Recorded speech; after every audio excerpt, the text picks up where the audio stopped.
Good morning.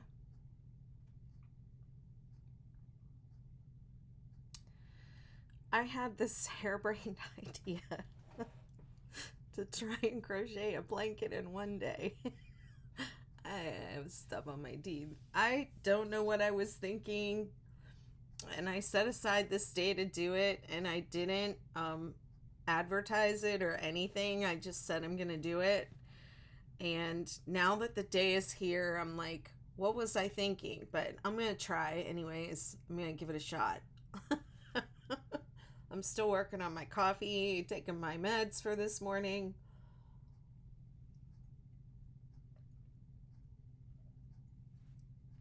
And I decided I'm going to make the Heathered Rainbow tea cake blanket. Hi, Amy. There it is behind me. Oh, don't look at the stuff on the floor. But it's made with Karen tea cakes, 7 different colors of Karen tea cakes. And they have discontinued them again.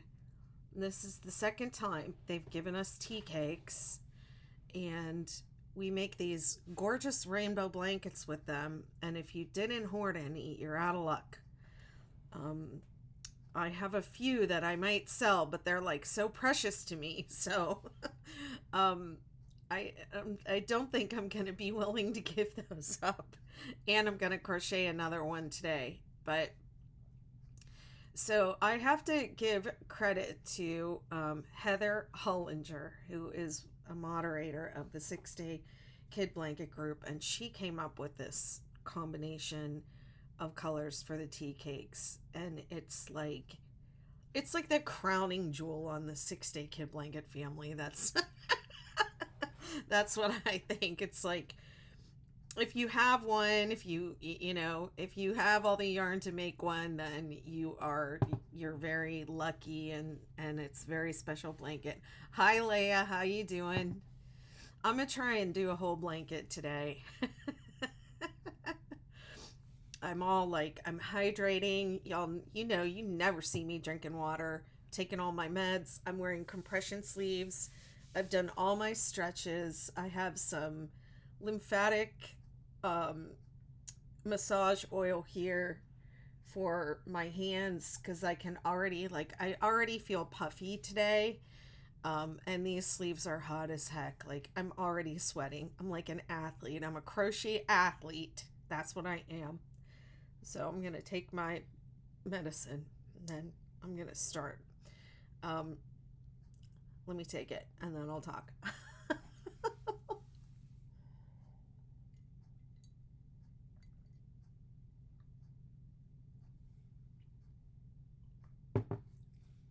All right. All right. Let's do this. So, like I said, 7 colors of tea cakes. There they are, lined up on my bed over there in order of how they're used. And then the one on the top is for the edge. So that's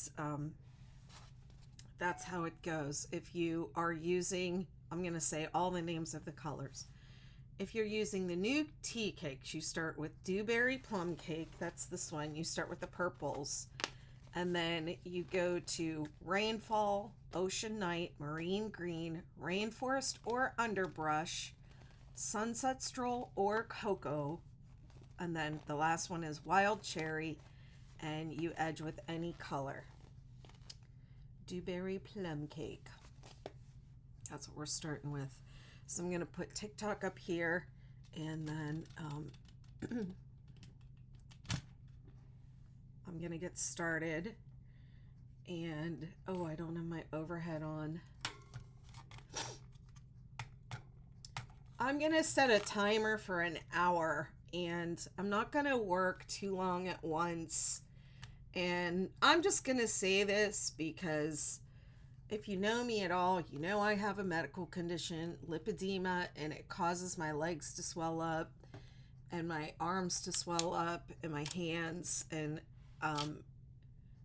I I already feel puffy, so I'm just gonna say if it like if I can't, if I have to stop, I'm gonna stop. Like, I'm gonna take care of my body no matter what here. So, but I thought it would be fun to try.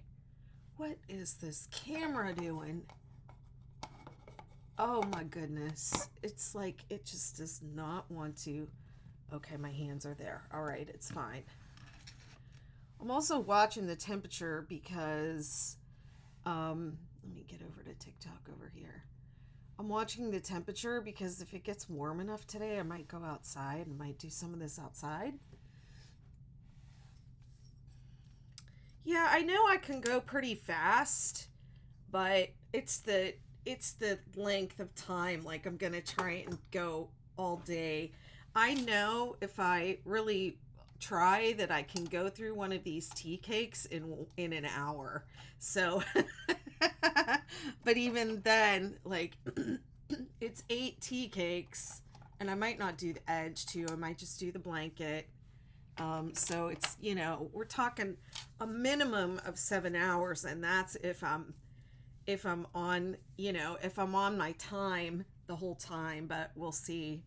I think it's pretty. I'm going to put some of my lymphatic massage oil on my hands right now. It smells good and feels good anyways to put on.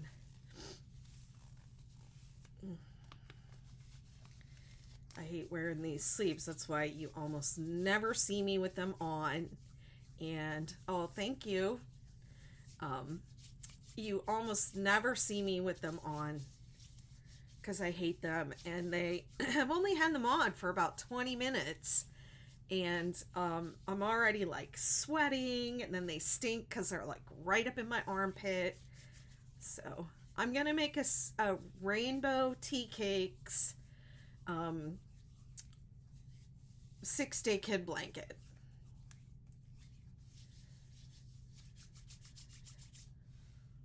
Okay, my eyes are really crusty. Okay, I'm gonna set, my sister turned me on to these little cubes. I'm gonna set a 60-minute timer. Actually, I'm not gonna set it until I start crocheting. Let me get some stitch markers ready. There's only 3 of them in here. 3, so I have to crochet 123 to chain 123. So I guess I'll just make do with those 3. I don't know what I'm gonna do. I'm gonna do 25, I guess. Yeah, this cube is a timer. Whatever side you set it on, it will it will set to that time. The only thing, it tells you how much time is left at the bottom, but so it's not really useful if you're, it's just useful for like something like this. Like, I want to work on something for about 60 minutes. I want to take breaks. It's like a productivity thing.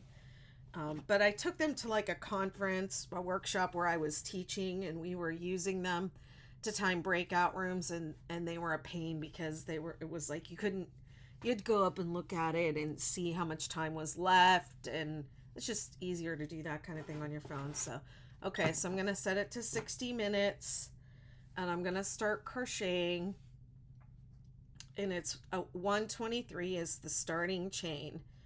So we have this, and I'm just following the original 6-day kid blanket, so it's going to be a chevron start. 1, 2, 3, 4, and I'm using an 8mm hook.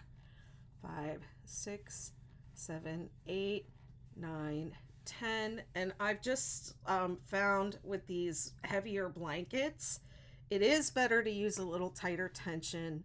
The ones that I have that I've been using for a few years have kind of stretched out on me.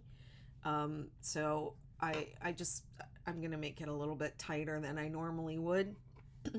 What was that? 10, 11, 12, 13, 14, 15, 16, 17, 18, 19, 20, 21, 22, 23, 24, 25, 26, 27, 28, 29, 30, 31, 32, 33, 34, 35, 36, 37, 38, 39, 40, 41, 42, 43, 44, 45, 46, 47, 48, 49, 50. Listening to me counting out loud, like as if there's anyone here to interrupt me.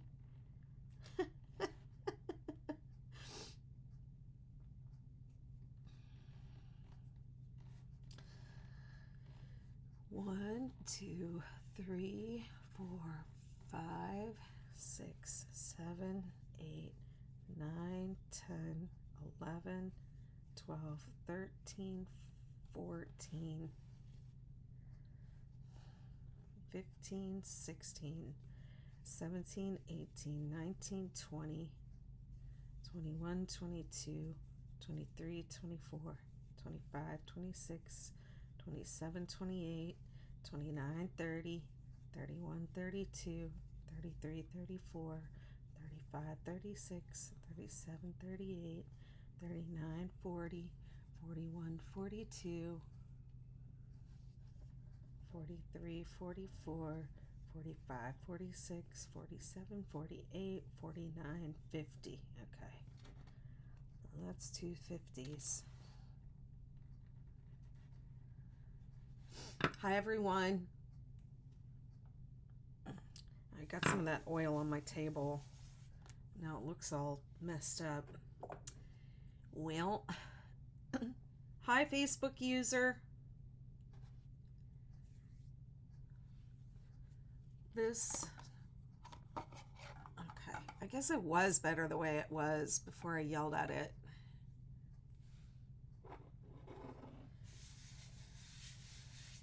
It's going to continue to drive me nuts. On one of my breaks, I'm going to get up and get a Clorox wipe. 1, 2, 3, 4. Hi, Pat. 5, 6, 7, 8. Hi, Jackie. 9, 10, 11, 12, 13, 14, 15, 16, 17, 18, 19, 20, 21, 22, 23. Okay. And now a single crochet across the first row. How you feeling, Jackie? How's Mike? How you guys doing?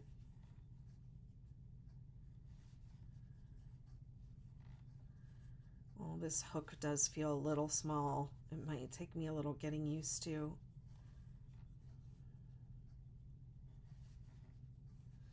Hi, I'm making a 6-day kid blanket. I'm doing a marathon today. I'm going to see how much I can get done. I have a timer set for an hour, and I'm going to take a break every hour. I just started. Thanks for following.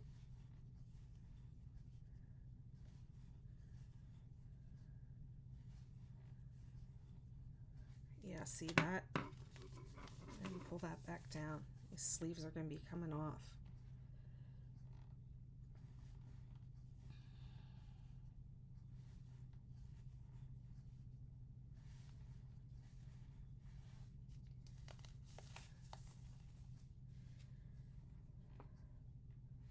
Yeah, the cube timer comes with, there's 2 of them. There's one that has shorter times, like 1 minute, 2 minutes, 5 minutes, 10 minutes. And then this one has like 15, 20, 30, and 60.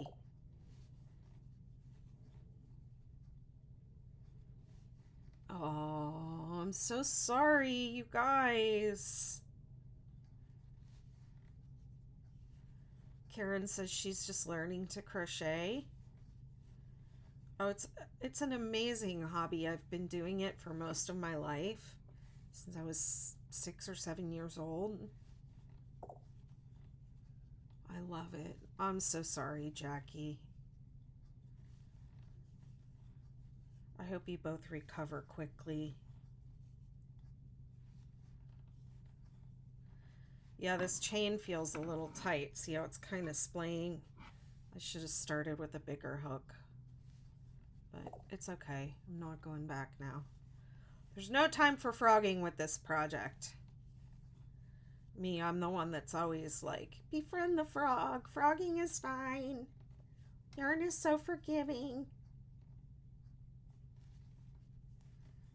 Jackie, have you made your rainbow tea cake? I know I gave you the yarn for it.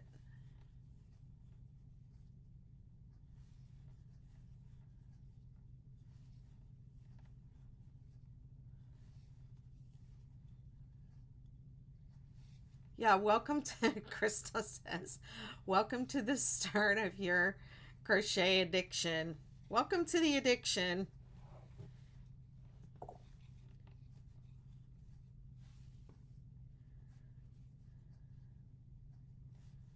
Well, I hope you get some time off work with this and maybe you can um, get a little crocheting in.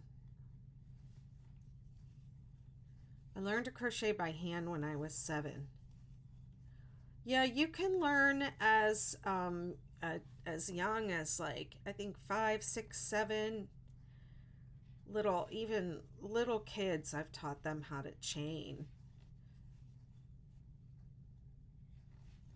It's not hoarding, it's yarn. I achieved a yarn hoarder badge. Yep. Oh, I'm sorry.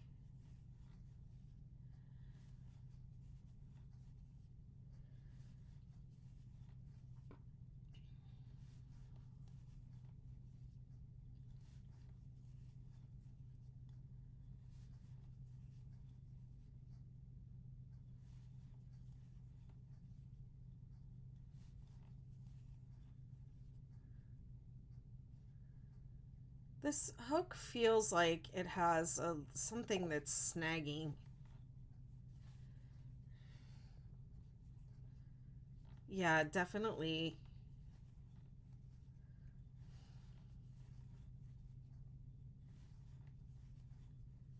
Take as much time off as they'll give you. Get some rest.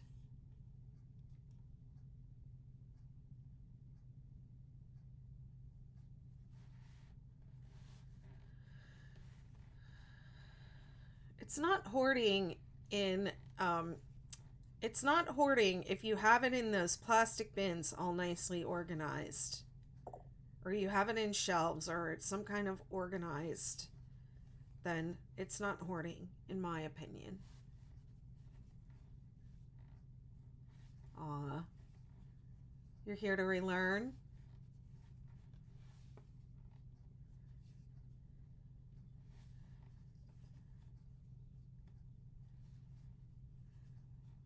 Never spent 50 plus on specialty yarn from Denmark.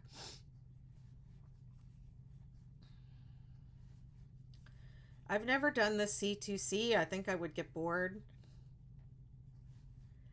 All I have to do is 6-day kid blankets, though, so who am I to talk, because I make the same thing.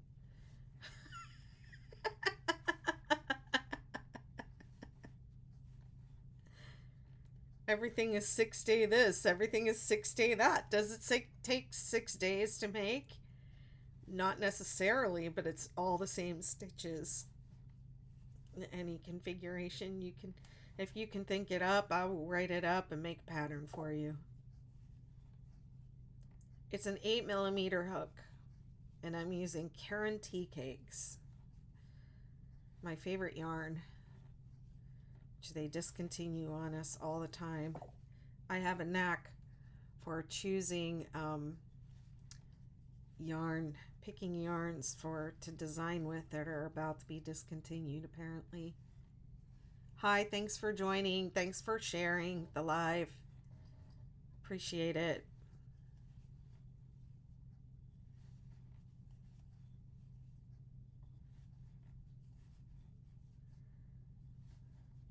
I want to try and figure out how to make the 6-day kid blanket at C2C.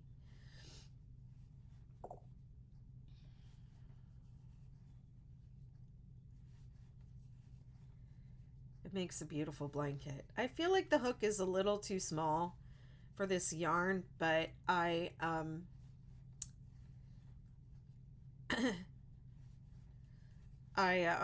like these blankets with this heavier yarn to be a little tighter, because they're gonna stretch. They always stretch out, and the ones that I have had for a few years that I've used, I think I used a 10 millimeter hook on them and they stretched out pretty good. We need a 6-day sweater. I have plans, or I should say, it has not gone past that. Just this is an idea. Let me write it down. Stage, but I have a couple different sweater styles that I want to do. I think a 10 millimeter would work better. I'm doing it tight on purpose though.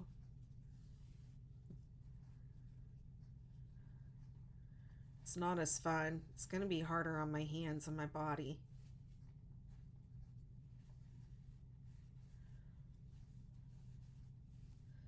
I also crochet pretty loose.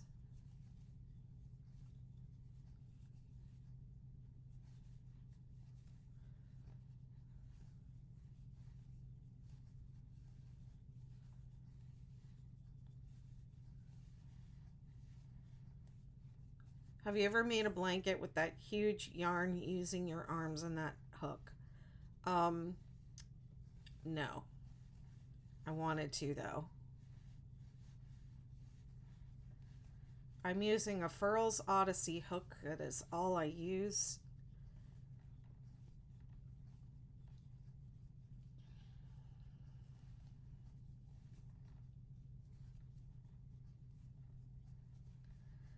If you're going to crochet a lot, crochet for, as a business or the amount of crochet that I do, I must, and I think everybody should use an ergonomic hook. I'm doing the 6-day kit blanket. I would say the 6-day kit blanket is a stitch, but not every blanket is done just making one stitch. Not every pattern is just one stitch.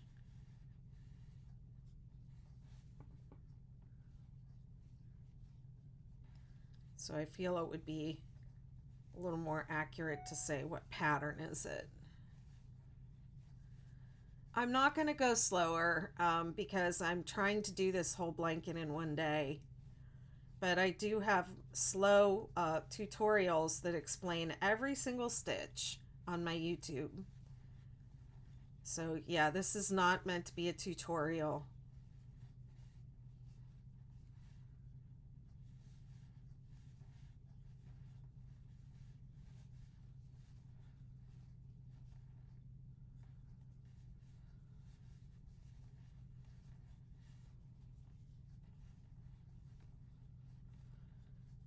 I don't think you can learn the 6-day kit blanket just from a video.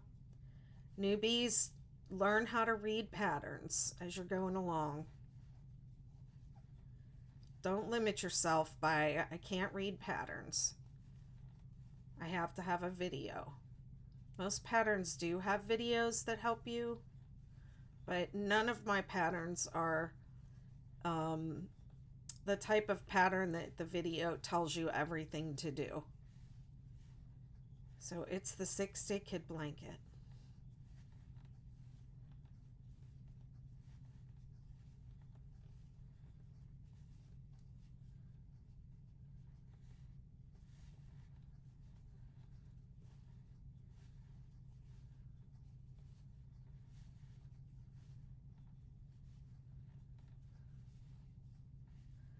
I want to do a 6-day duster, and I want to do a 6-day hoodie. You're welcome. And you don't have to apologize. I know you're new, so I'm just giving you the ropes. Giving you the ropes. Oh, it says 79 degrees because I have it right.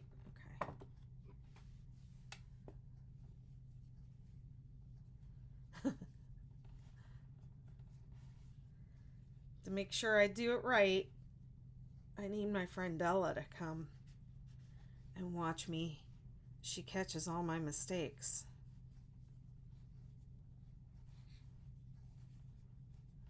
Good morning, Sassy Stitches.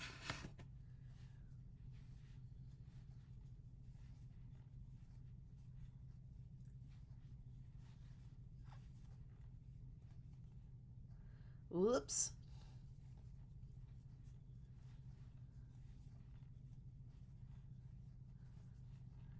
Thanks for following.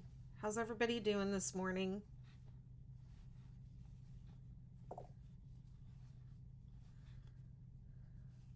Thanks, Jackie.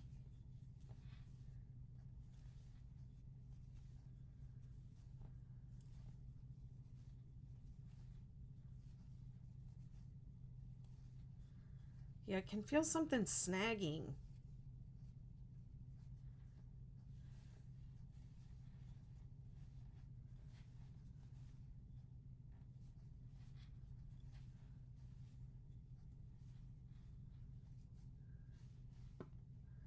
Thanks for sharing the live. Oh, I feel what it's just, I'm okay. I can loosen up a little bit. I'm just snapping over that right there. You're crocheting along with me? What you making?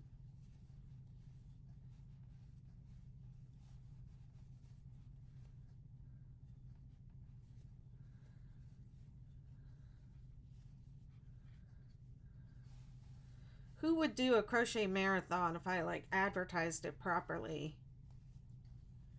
Who would do a crochet marathon from like 10 to 10 or 11 to 11? You're making a scarf. Lay it down and admire. It helps catch high Della.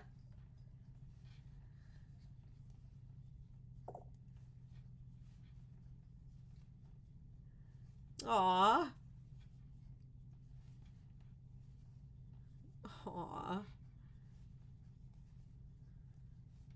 I'm so sorry. I would if I didn't have a kid. I know, that's a lot of work. I have a bunch of these tea cakes, but this blanket, I'm doing the rainbow 6-day kit blanket version, and it takes 7 cakes of the 7 different colors of tea cakes. And I have some that I hoarded from last year. Yeah, so it goes through 7 different colors. I have some that from when they released them last year, or 2 years ago, or whenever that was. And I have some from when they released them. I don't remember when the first release was. It was back when I was working at Michael's.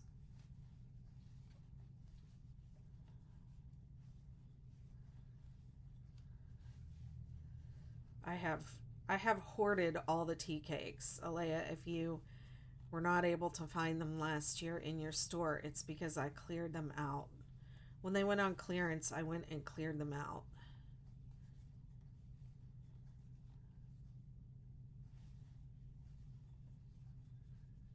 I mean, the entire back of my car was full of yarn. I have a van.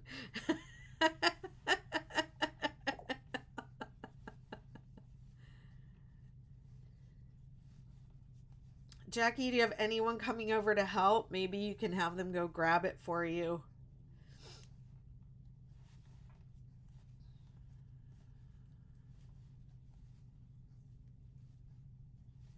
Maybe you could get the cat to go fetch it. She did. Yeah, I did.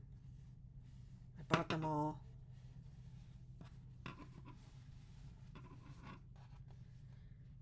I was planning to sell them, but I don't know if I can part with them now. I wanted them to keep them. They only kept those. They only kept a couple of colors in stock, and I think they just are like left over or something. I think they were having supply chain issues. I don't understand why they would continue the colors that they continued and not the whole series. Oh, that's good. That's nice.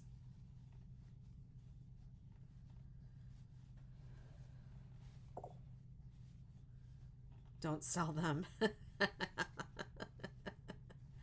I'll just make blankets for all the beds here at the beach house. I use my tea cake blankets on the, I mean, they're great throws for the couch. This will, I usually make a throw about 50 inches by 60 inches. This will turn out to be about that. I'm a short person, so I don't need a great big blanket.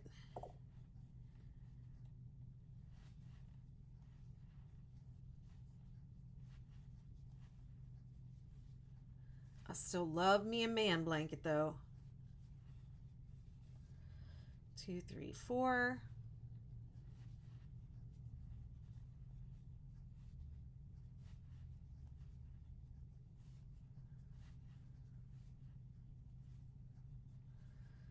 This skipping over 4 seems like it's going to be a mess, but it actually turns out fine.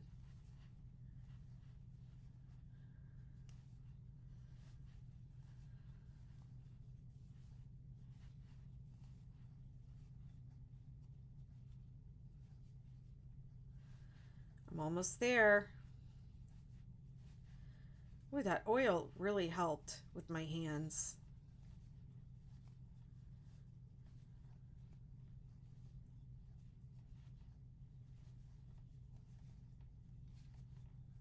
Almost to the end of row 2.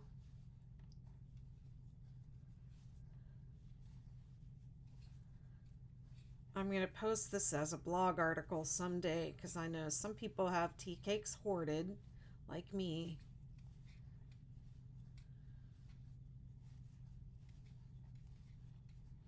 I don't know how long I'm going to be able to work on this at my desk either. Jackie, I'm planning to hang out here all day. I'm going to be on here. I'm going to try and do this blanket in one day. And I might do some of this from the beach. Okay, I ended up with an extra stitch. So I probably did the same thing I did yesterday and only skipped one somewhere. Or I may have miscounted.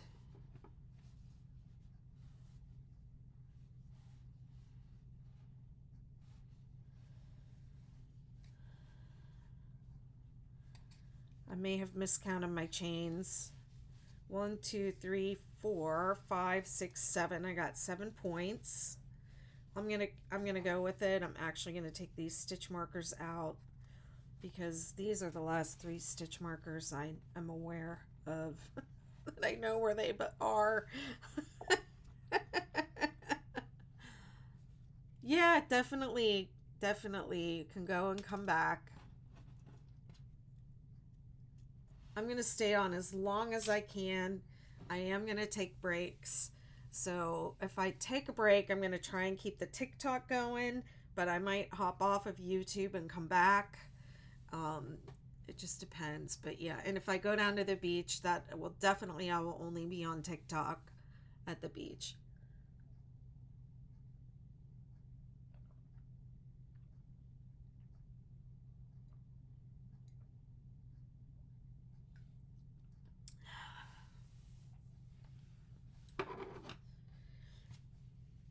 Okay, so the way this,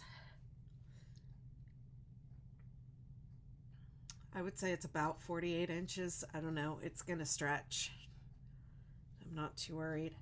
The way this works is you do the whole cake, and then you switch to the next one. So I like to have my yarn on the left side. See if I can put it in the frame so y'all can see how much yarn is left. I don't know, maybe that might get on my nerves.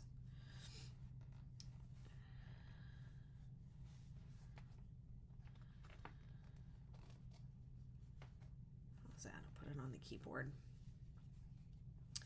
Okay, row 3. And I'm not calling out every stitch either because I have this memorized, so I'm sorry, newbies.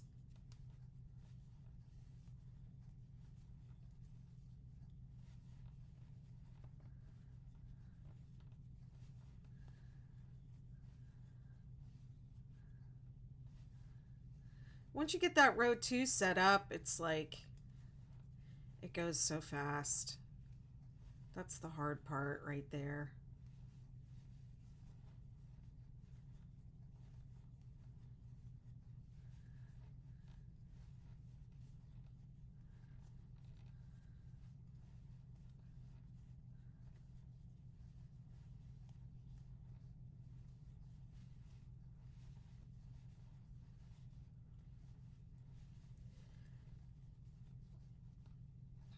So how's everybody's January been so far? I can hardly believe it's only like basically the third week of January. Christmas feels like, and New Year's feel like so long ago. I feel like this year's going slow so far.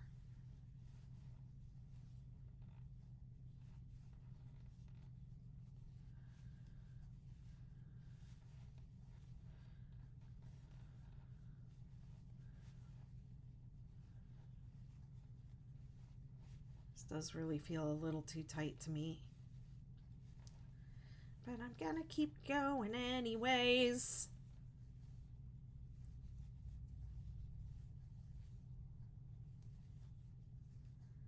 Has anyone else ever crocheted all day?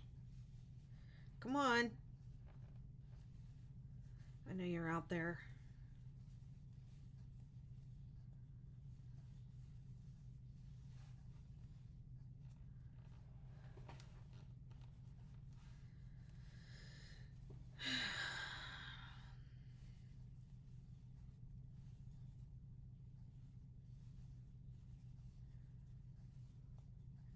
It's up to 54 degrees outside. I want it to get up to about 60.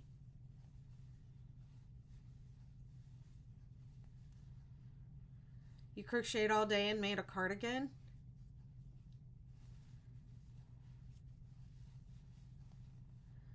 I mean, I am fast, but I've been doing this since I was 7, so the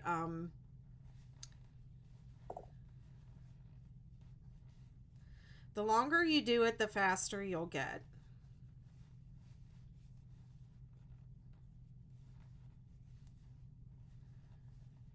Hey Megan, we've had a sick start to our year. COVID just before Christmas, stomach bug first weekend in January. Just at the dog. Oh my goodness. Wow, that's a year. Attention everybody.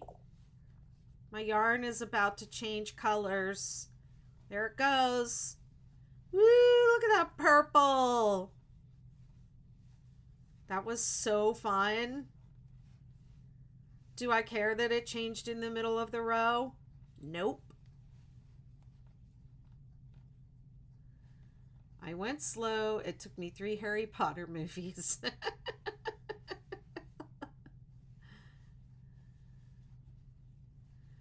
I've crocheted 6 to 8 hours, but I can't anymore. My back gives out. Okay. I mean, I probably have. I've definitely never like tried to do it on a live or like tried to complete a project like this in one day on a live.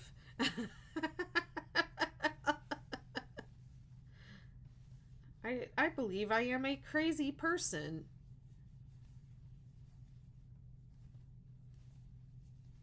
I'm resisting the urge to grab a bigger hook and do this again because it really feels too tight, but I know I will regret it down the line. It will just, as soon as I wash it, it's going to start to relax and I'm going to wish I had done it tighter. So I'm just going to fight the urge, fight the urge.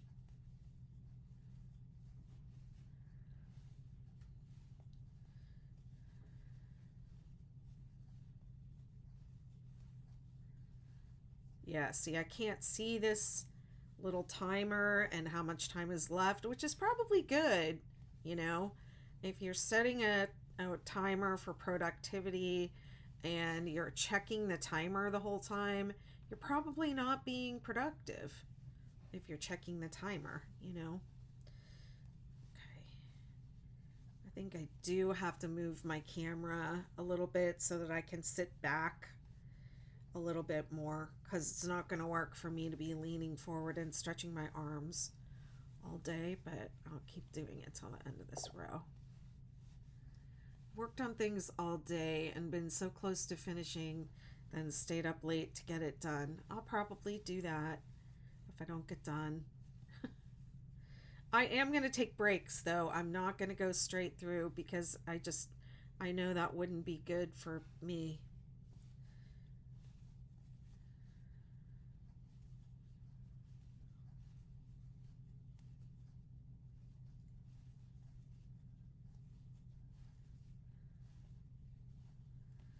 I'm going to get up and move at the end of the hour, no matter where I am, and I think in between each cake, I'm going to take a few.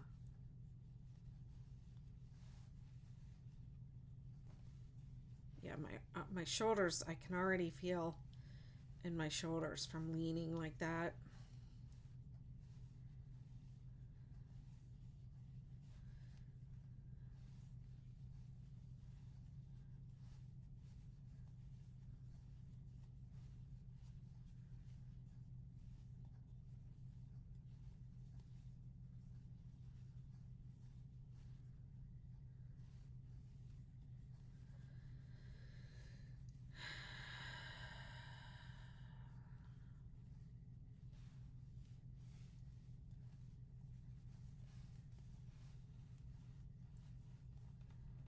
It was so nice out yesterday at the beach. I found a big whelk shell. It just had a couple little holes in it.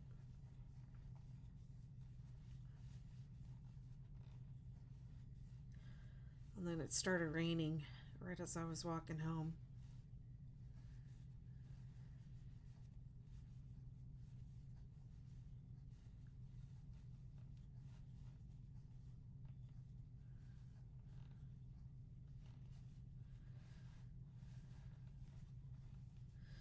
Well, that purple is bright.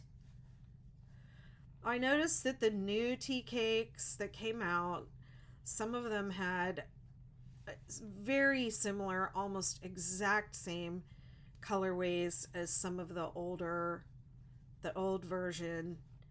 And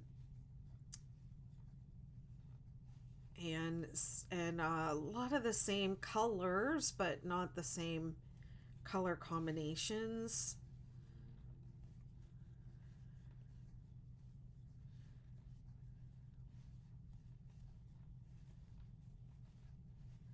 So yeah, the blankets made with the old tea cakes and the ones made with the new tea cakes are a little bit different, but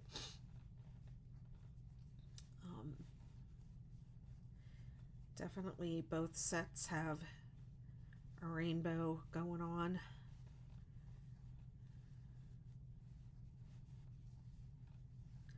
So somebody was asking me which row I work from back to front. So this is row 3.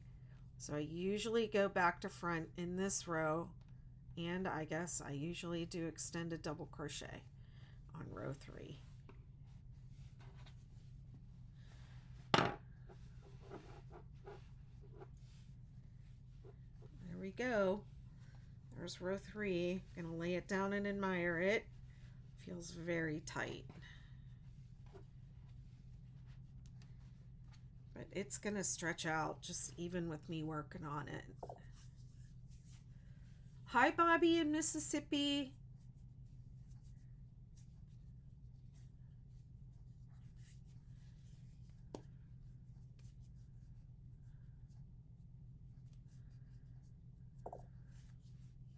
Thanks very much.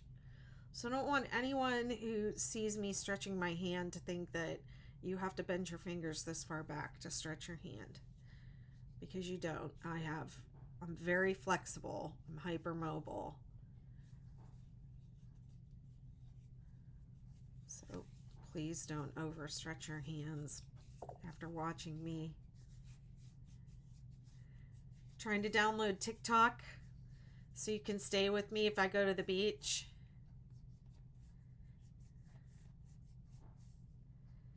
It's up to 55 degrees. So I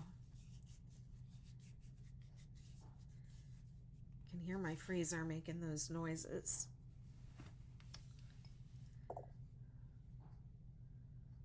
I'm Betty McKnit everywhere.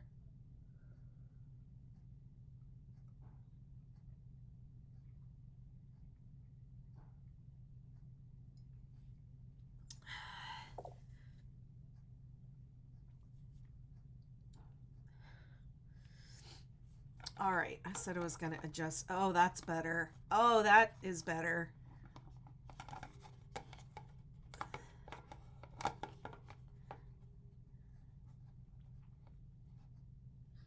Yeah. All right.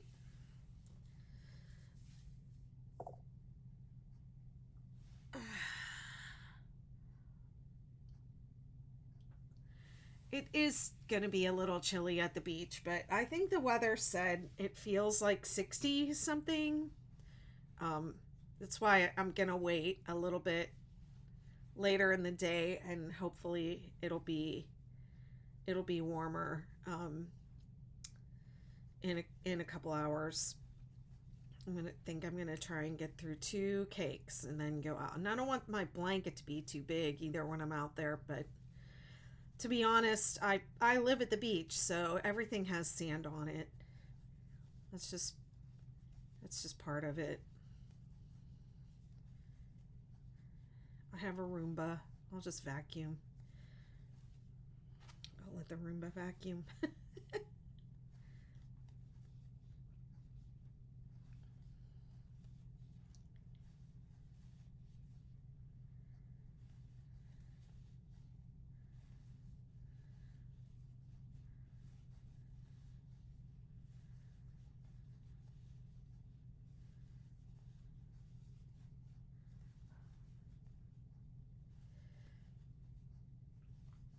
Thank you, TikTok. Thanks for sharing the live. Yeah, you have pets and there's hair everywhere, and it's like, um, I would post, like videos or photos of my pets, sitting on my project as I worked on it. People would be like, "Ew, how do you keep your pet hair from getting in your project?" It's like, you don't. You don't. I had this one blanket. I still have it. My dog Jake, shortly before he uh passed away, he would go climb into this. He couldn't jump up on anything anymore. So he would just climb into this laundry basket that I had with a project that had a blanket in it. And I was going to give that blanket to my landlord. And it got all doggy and it stunk. And so I was like, I can't give this to him. First of all, because it's gross, and second of all, because it's full of Jake's fur, and I could never part with it. So I ended up making another identical blanket for my landlord, and I finished up the doggy one for myself, and I didn't wash it for a really long time, and it was stinky. I couldn't bear to wash his fur out of that blanket. I miss my dogs.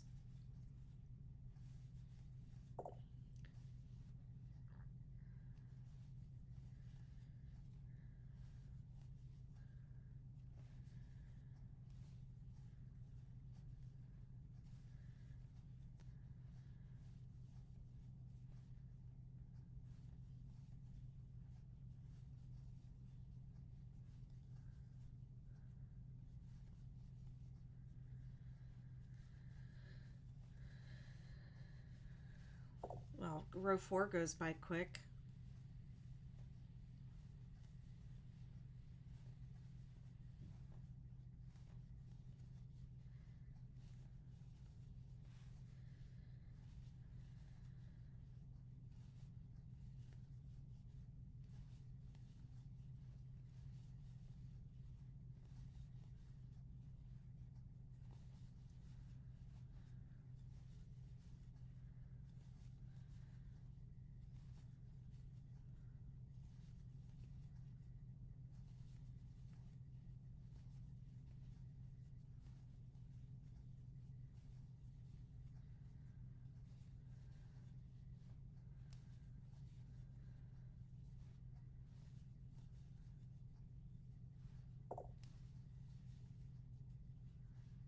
Oh yeah, everybody should make a 6-day kit blanket.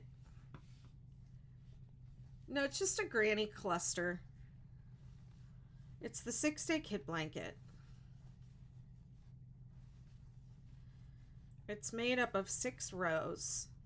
A row of single crochet, a row of granny cluster, 2 rows of granny clusters, another row of single crochet, and 2 rows of double crochet. And then it's chevrons. You need a twin XL. He's a big kid. Do the man blanket, the 6-day man blanket.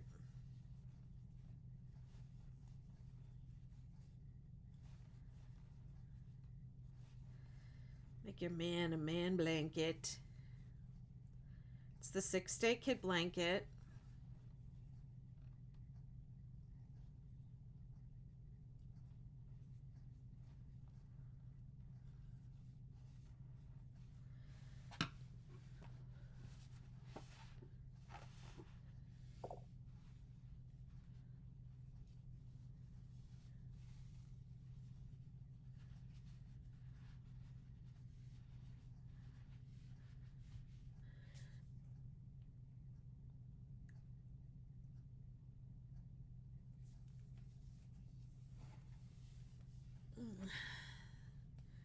Coffee. I still haven't had coffee yet.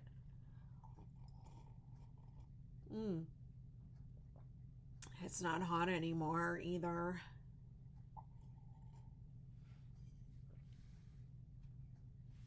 I'm gonna drink it anyhow. I'll live. Row 5. Double crochet row.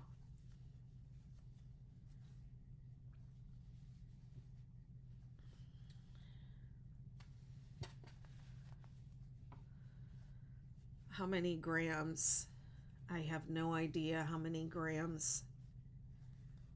I'm using Karen tea cakes.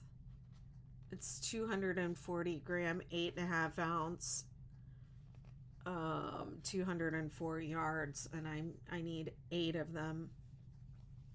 I'm using 8 of them. You can check my website for details on the pattern. It's the 6-day kid blanket, bettymcknit.com.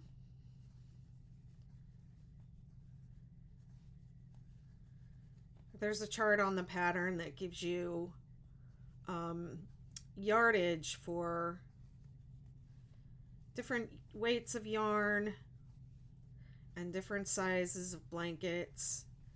How much yarn do I need is an impossible question to answer if I don't know what kind of yarn you're using or what size blanket you want to make.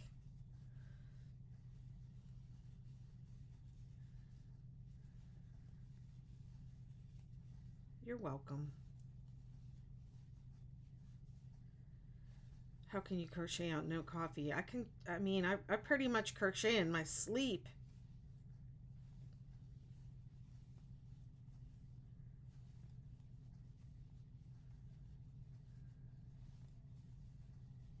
Good morning. Hello. Hi, everybody. I'm making a 6-day kit blanket using Karen tea cakes in 7 different colors. Ooh, just changed colors.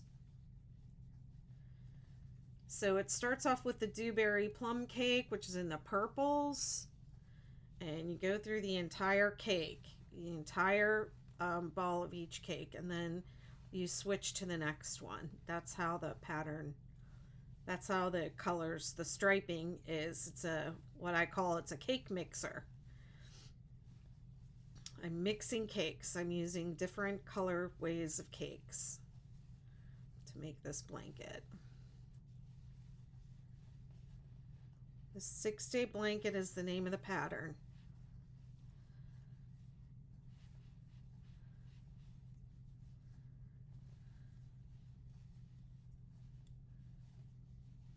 Hi, Hessa.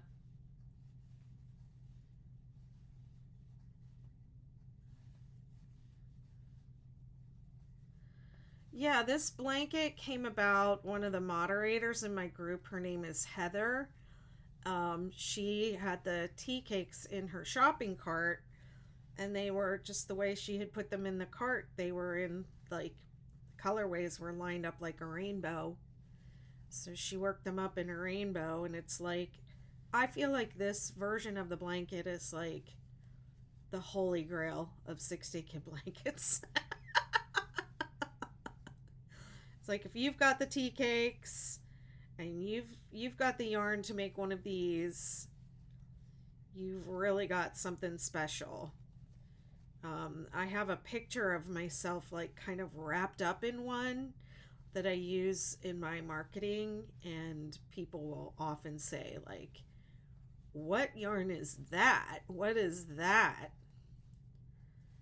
And it's always this.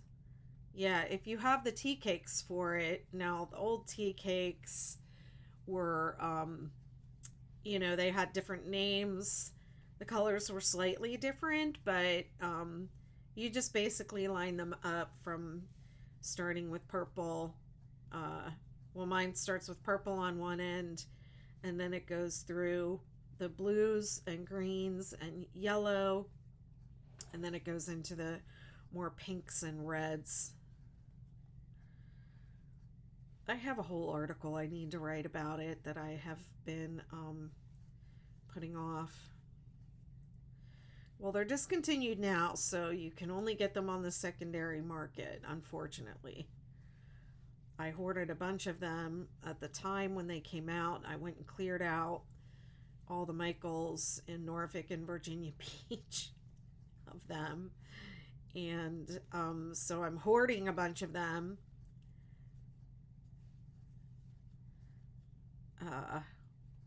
So that's why was going to sell them, but I don't think I will now. Hessa says, I bought this pattern but didn't do it until now. Aw.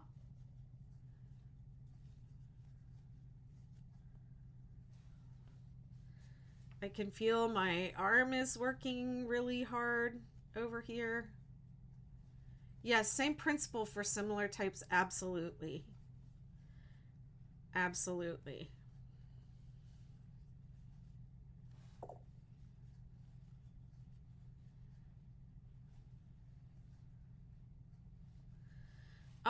Are they 5 or 6? They're 6. There are 6. But you can adapt.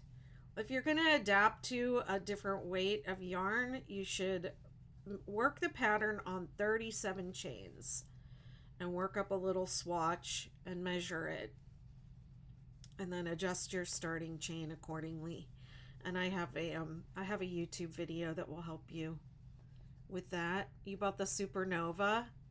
I haven't done a crochet along for the Supernova yet.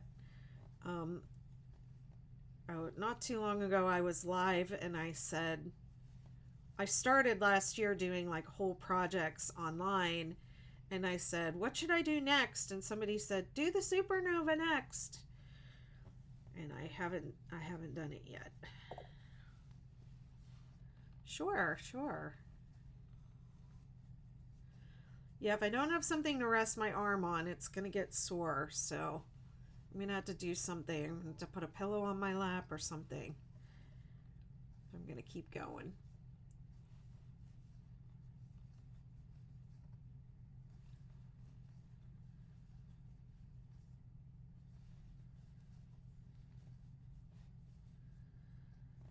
I promised, I had a meeting last night in my membership community.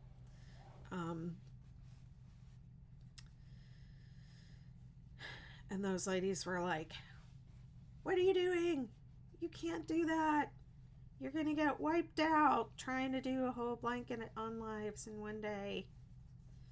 So I promised them I would take care of my body and that I would stop if I needed to stop. You made Superstar Kids Blanket. Aw. I love the Superstar. That's my favorite of the star blankets. I love it.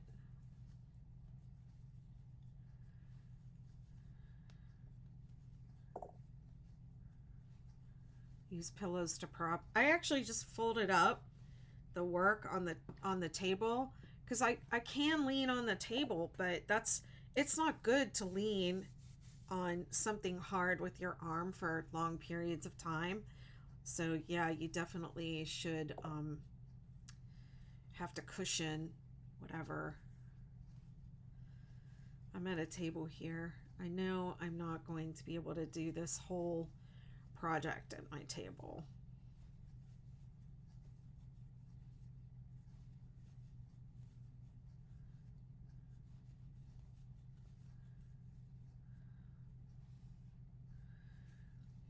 It's the 6-day kid blanket.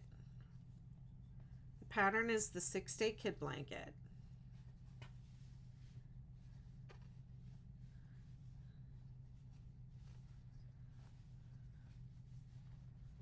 Of course, if I have to work on this, I can't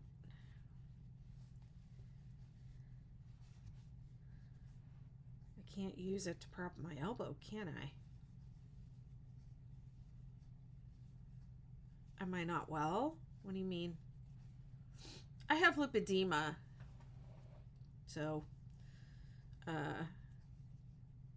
it's a fat disorder with a lymphatic component. But also, I'm just planning to crochet all day. So, I'm going to take care of myself. I'm planning to crochet this whole blanket on this live.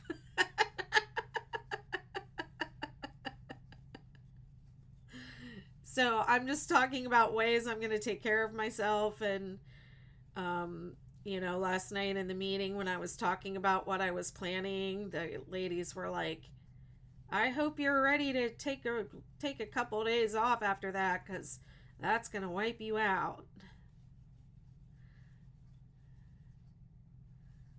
I'm fine. I feel fine. I don't feel bad. I'm just being proactive with my body.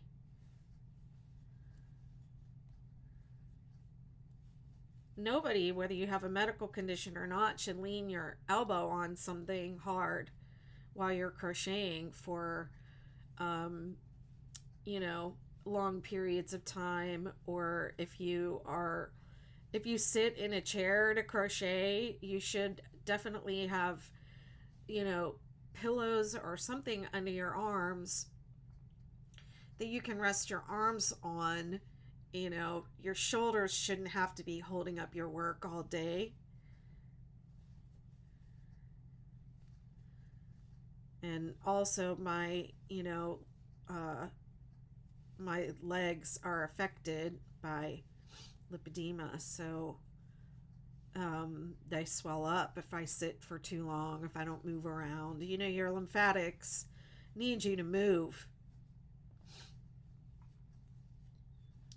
Is it strange that I can't crochet at a table? Not at all. That is not at all strange. It's not comfortable.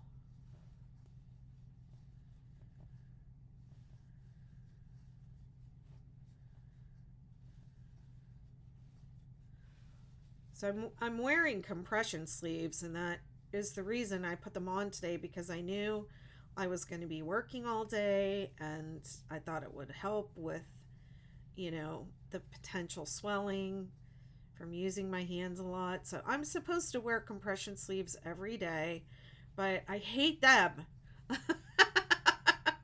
So I don't. But when I know I'm going to be like driving all day or crocheting all day, then I will put them on proactively. and wear them as long as I can stand it, which I'm reaching my limit. I really don't like them at all.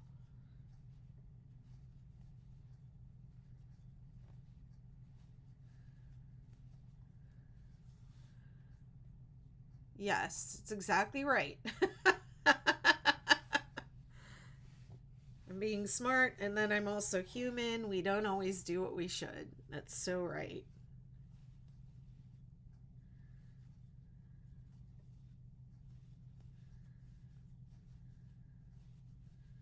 I'm just taking precautions. I think, trying to crochet a whole blanket in one day is a really bad idea, but it sounded fun when I thought of it. It sounded fun at the time. I don't know that I'll do the whole thing at my desk because it won't be good for my body, but I have other places I can crochet and I can keep going. Might not be on overhead, but we'll see how I do. Hi, Marianne. No, I'm doing a full size throw for, like a throw size blanket, 50 inches by 60 inches. Yeah, I'm supposed to wear it on my legs too, and that I'm just only wearing socks, but I'm supposed to wear it all the way up. I mean, I've had lipedema removed from most of my body, and I had to have a breast reduction last year because my breasts kept getting bigger and bigger, and it's not a fun condition to have. But I'm doing everything I can to stop the progression of it. Have I ever tried nooking? No.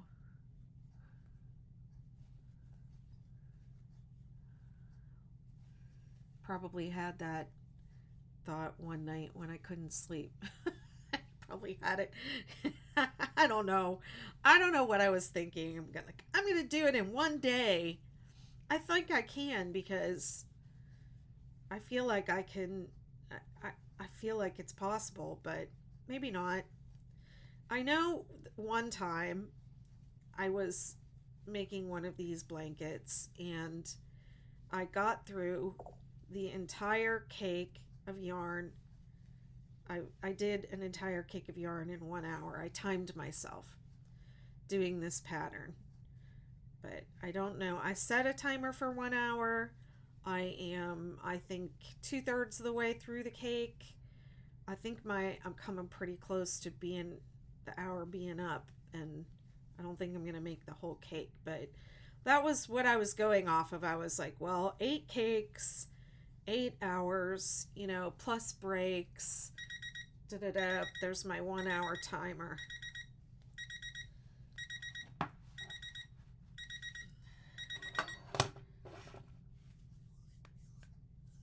Hi, Betty McNitt. My name is Betty too. This one is Dewberry Plum Cake. It's Karen Tea Cakes. And the name of the color is Dewberry Plum Cake. I'm going to stand up.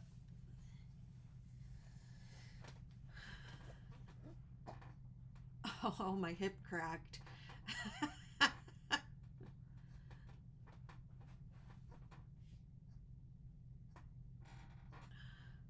So whenever I've been sitting down for a long time and I get up, I always stretch my hip flexors. Because you're sitting there with your hip flexors flexed in a flexed position for a long period of time, and then they will shorten up and get tight. Thank you.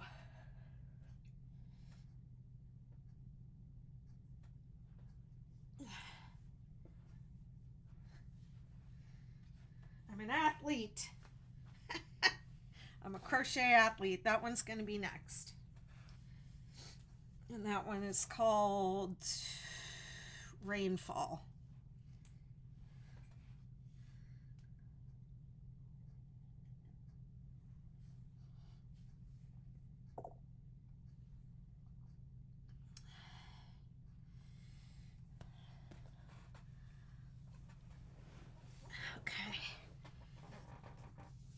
It takes 2 hours to do 12 rows on my number 3 blanket.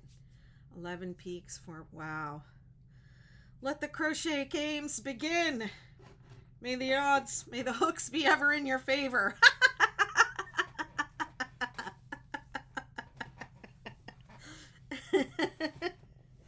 This should be, I need Andrew here. Ding, ding, ding, round 2.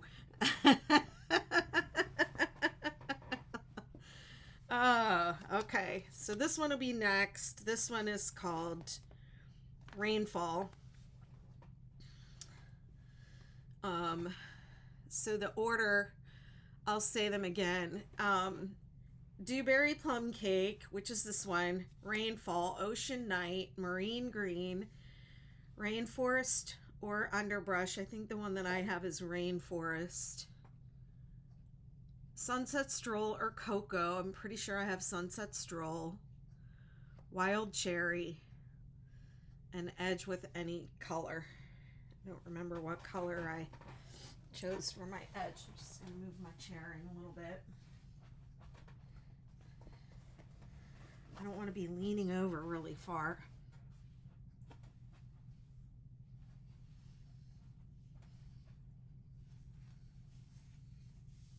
I need a longer t-shirt. I'm like one of the, have you seen that, like, they have like longer t-shirts now for dudes?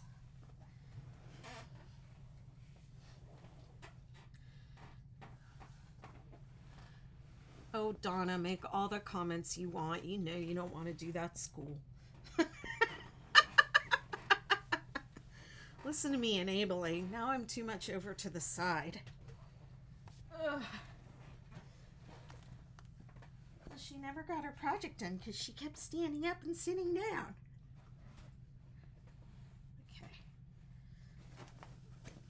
Okay. I'm a crochet athlete. I'm just going to keep saying that to myself. Crochet athlete.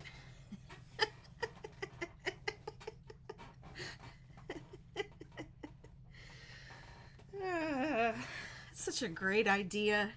Coming up with all these great ideas, thinking up things to do on the internet like a fool. Okay. Let's keep going. I'm going to do another 60 minutes on the little timer. See how far I get.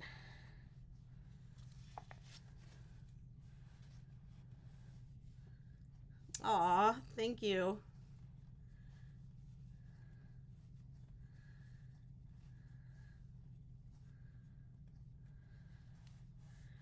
I definitely feel more comfortable with the seat pulled in, a little bit more entertainment. Am I entertaining?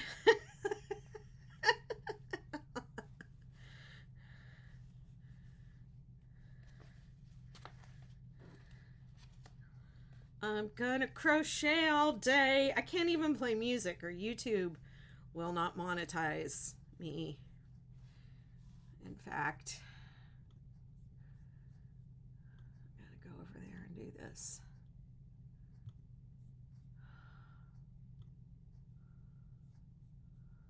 Come on, YouTube.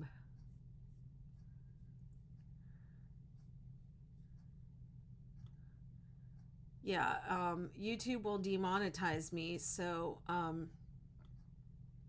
if I play music, so y'all have to just put up with my singing.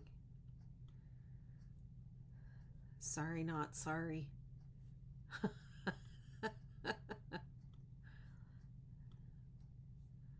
There we go. Okay. All right, I'm ready to keep going. Get me back over to TikTok. Thanks for following. Yes, I'm also streaming on YouTube. I have an overhead in landscape view over there. Some people like that view better. A lot of my following is not on TikTok. I had most of my following on Facebook, actually, and Ravelry.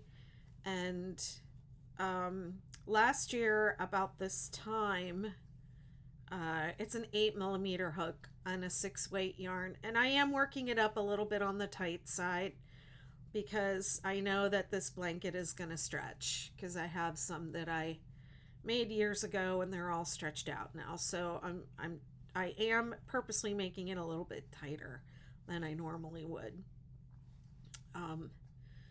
Yeah, but what was I talking about? Oh, I was talking about Facebook. So I have a big Facebook group that I started just to answer people's questions about this pattern, and kind of collect, have a place where people could show off and da da da. So I've got like, decent sized Facebook group over on Facebook. And then last year, Sissy Hankshaw posted, that was about this time, posted that video of the 6-day star blanket that she made, and it went viral.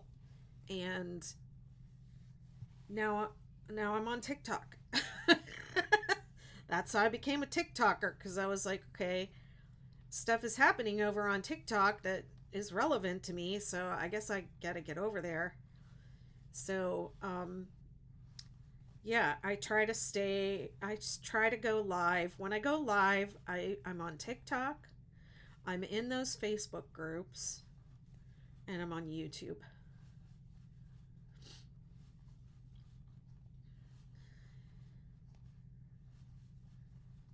Yeah, this is single crochet. So the 6-day pattern, anything that says 6-day has these same 6 rows of stitches. Okay, did you write this 6-day kid blanket pattern? Yes, I am the designer. And what is the YouTube name? If you want to follow me anywhere else, it's Betty McKnit. I'm Betty McKnit everywhere. And my website is bettymcknit.com. All my patterns are there for sale. If you're following me on TikTok, I have a TikTok store. If you don't want to buy the pattern PDF, you can get it for free on my site, but you got to look at the ads. How many roll of yarn do you need for the blanket? You need 7 for the blanket and 1 for the edge.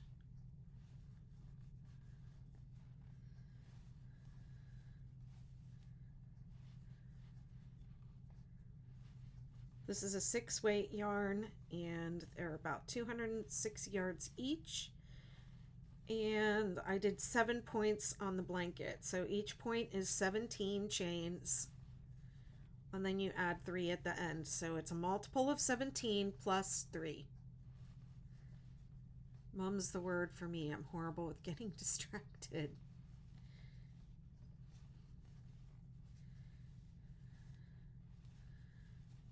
Well, my sister turned me on to these.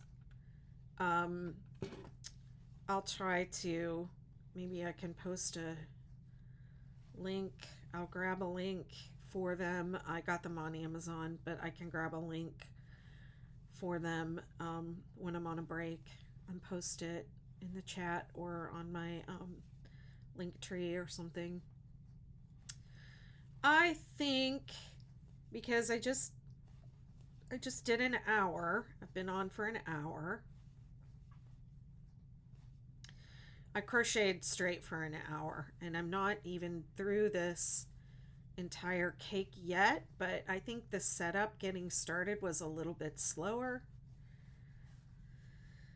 than I mean, I've been farting around, so let's just say an hour and a half for each cake. So that would be about 10, 11 hours, I would say. I don't know if I'll make it today. We'll see. We'll see if my body holds up, because that's the deciding factor. I'm not going to hurt myself in order to do this in one day. And I might change, like I can do this from my laptop on my sofa, so I might switch to the sofa at some point. And I also live at the beach, and it's really nice today, so I may go down to the beach for part of this.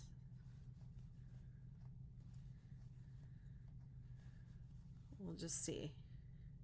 It is a lot. My mom used to knit. She made many lap blankets for nursing homes.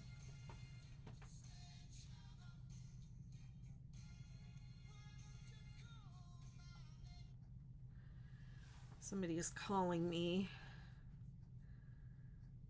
It says I have an upcoming event on my calendar. Nope, I'm good.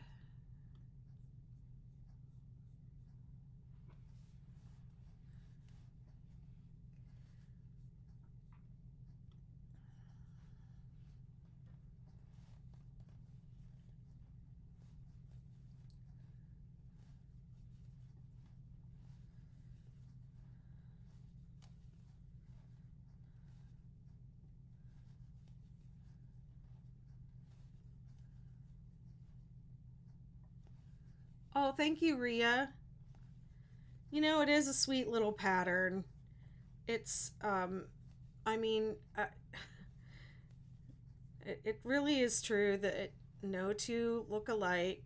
You don't get bored with it because the rows are simple enough that you can memorize them pretty quickly.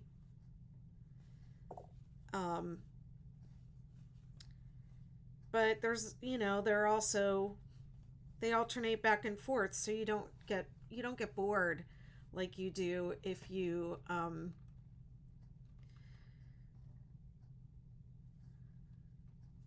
are making something that's just like one stitch for the entire blanket.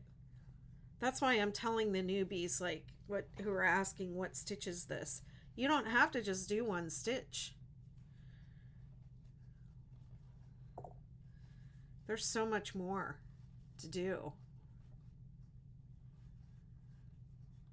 Ria says, I made the Superstar for one of the first 2 weeks of COVID.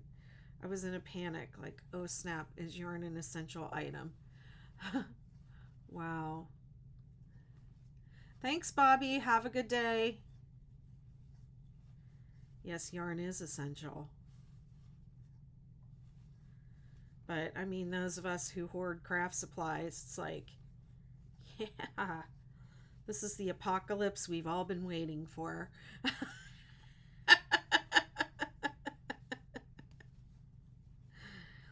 This is the apocalypse we've all been waiting for. Oh, you have the yarn? You're lucky. Because they don't make it anymore, or they don't sell it anymore. I had a bucket of Cairn cakes. I went through, I think, 6 for that one. Yeah, the Cairn cakes and Yarnspirations pays me nothing. Trust me, I don't even get free yarn from them. But the Cairn cakes are really great for the 6-day kid blanket.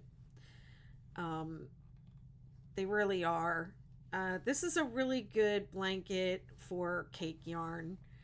And I know that a lot of people will say they can't stand for it to change colors in the middle of the row.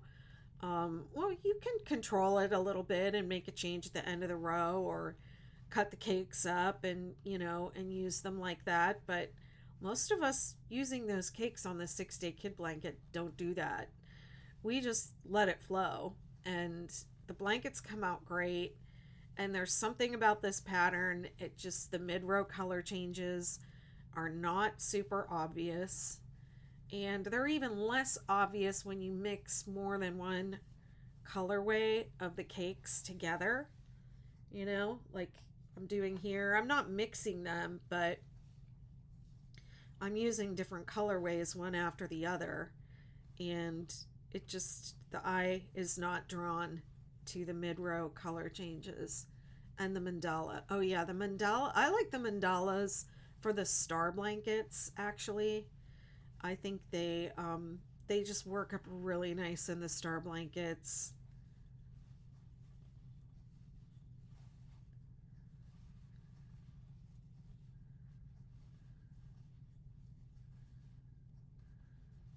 Thanks for following.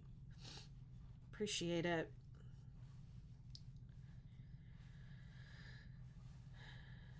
every Sunday night I've been on here with Laya the Human, Liyah, the Human. Um, Love to give her account a little boost, especially her YouTube. She's trying to build her YouTube channel, so we have been going live on both of our YouTubes and TikToks. And of course, I use Restream, so I'm also in my Facebook groups and all the places. But we're on Sunday nights at 8 o'clock.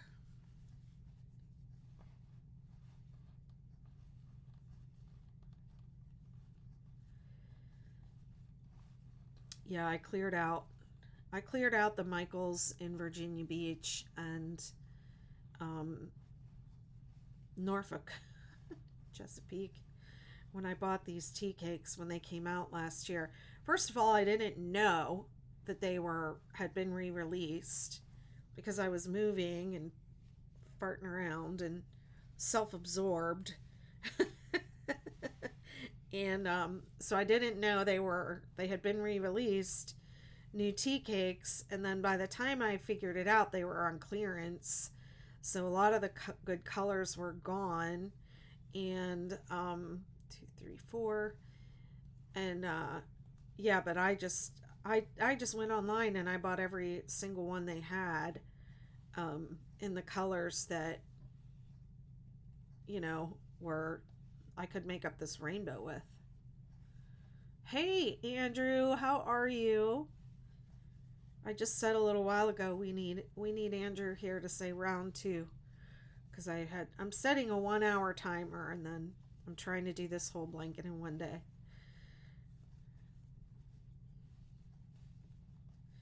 Also, this compression sleeve, it cuts across my neck. It hits my neck in a really weird way, and so it'll start to make my neck hurt. So these sleeves are not going to last much longer. It's nice to see blanket makers here on TikTok too. Yeah, there's a lot of Ami, right? Amigurumi and plushie. It seems like most everyone is crocheting on here. Good at home, on bed rest, on recovery. What happened to you? You okay?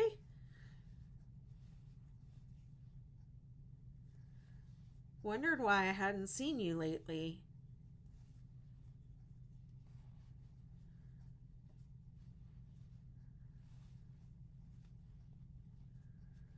Plushies and the people who don't use worsted weight. What about Kate Makes Blankets? There's somebody named Kate. Kate Makes Blankets, I think, is her username, and I think that's like all she makes. You had surgery. I hope you recover very quickly. I hope everything's okay.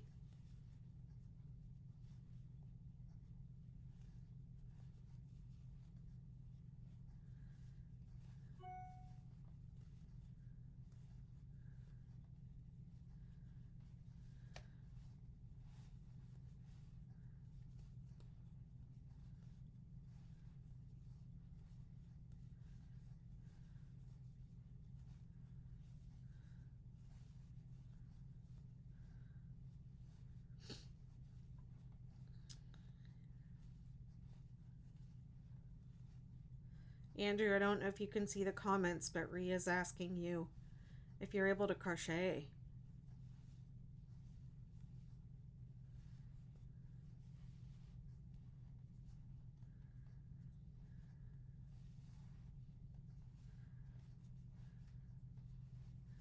Lady J says they also do blankets.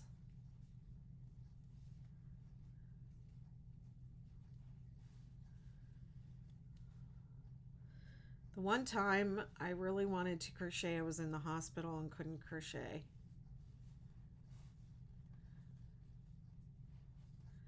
Be in mid-condition by the 24th. Okay, great.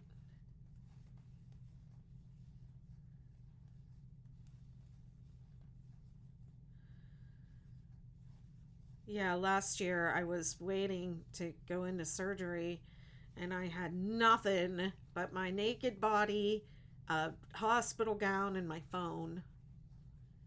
And I was just laying there like, I wish I could crochet right now, but I had already, they wash you up with that surgical sticky stuff from head to toe. And it's like, I just got to sit here in my sticky ass self.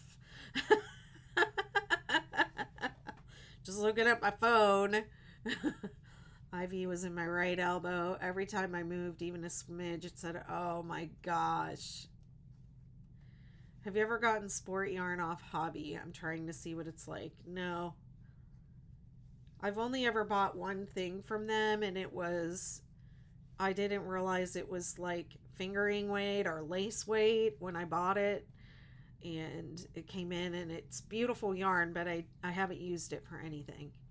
I have it sitting out because it was Christmas yarn, and I would love to make one of my tree skirts with it, but I just haven't been able to bring myself to do that yet.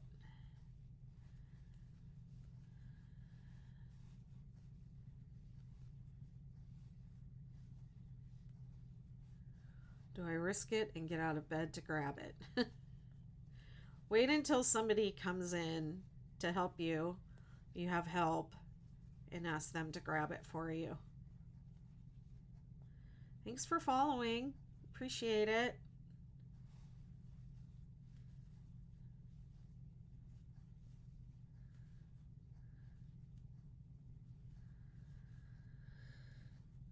I should do more crochet marathons. We'll see how this one goes if I survive. I can wet the bed and blame the dog.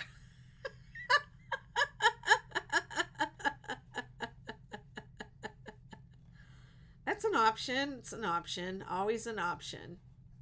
Okay. So this is my habit, and I do it to protect my body, and I also do it to um, check for mistakes. But I lay it down at the every, end of every row, and I lay it down and I admire it, and I stretch my hands and I breathe and I drink my coffee and da da da da da. But that's one of my habits that I do for myself and for my body, for my hands.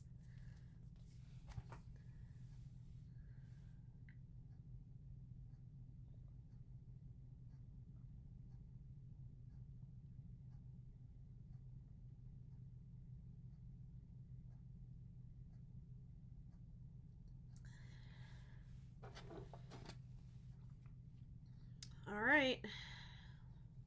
Row 3. So this is the 6-day blanket series of stitches. Single crochet, 2 rows of grannies, a single crochet, 2 rows of double crochet, and then it repeats. And it's chevrons.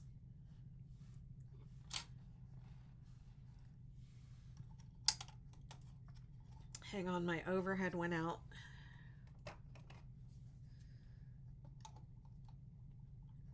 Andrew, before you had surgery, you should have set up that little crochet station by your bed. What were you thinking?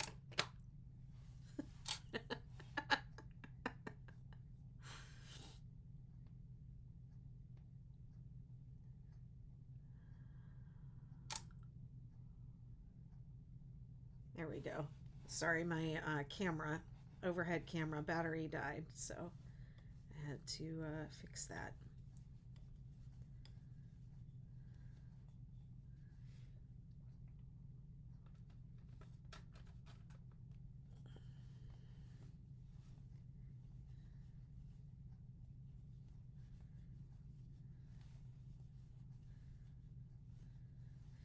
I don't believe that I really did that whole cake in an hour. We'll see. Maybe I can do the next one in an hour.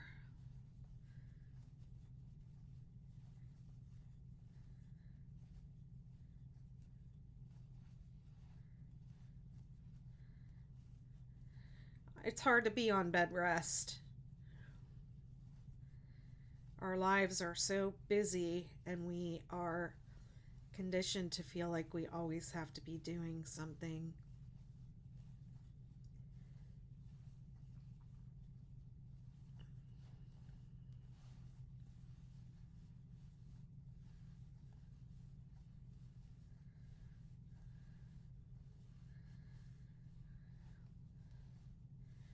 It's hard to rest. I mean, I had six rounds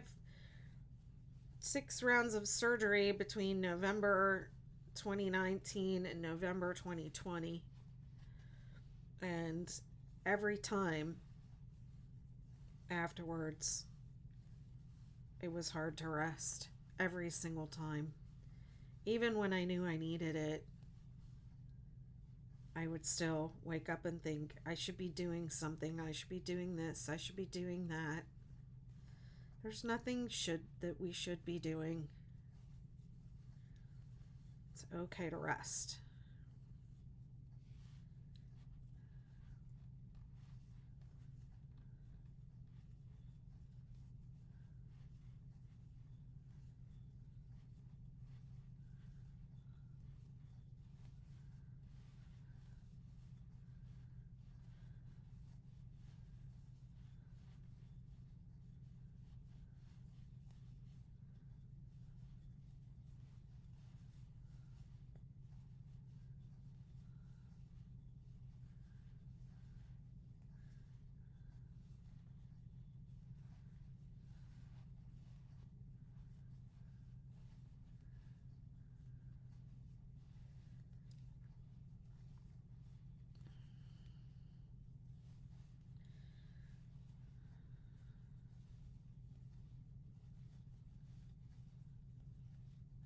Thanks for sharing the live.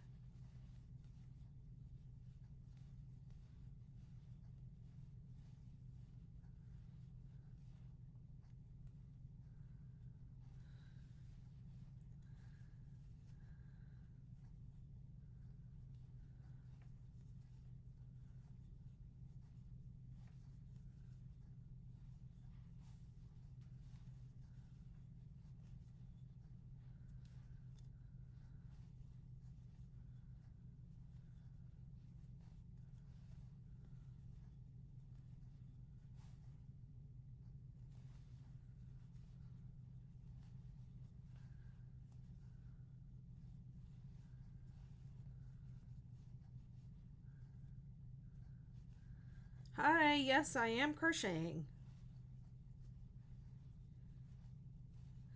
I'm making the 6-day kid blanket. And I'm using Karen tea cakes and an 8mm hook. And I'm not going to lie, the 8mm hook feels way too small. Thank you. But I have made these blankets with a 10mm hook in the past, and they stretch out. So I know that this is going to stretch out, and I just want to keep it from stretching out too much. So I am making it a little more dense than I normally would, which is probably not doing myself any favors because I'm trying to crochet all day, and it's not easy on your hands.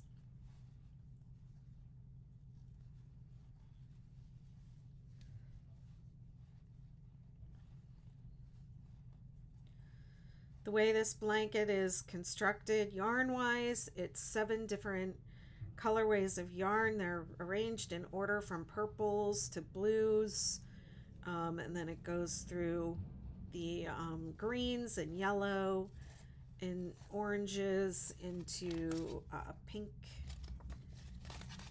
red. One label down. I'm just going to toss it over my shoulder.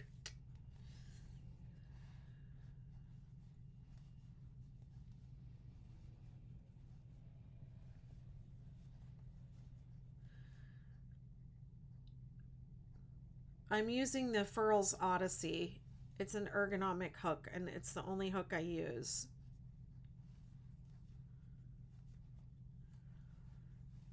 Yes, I have tutorials on my YouTube.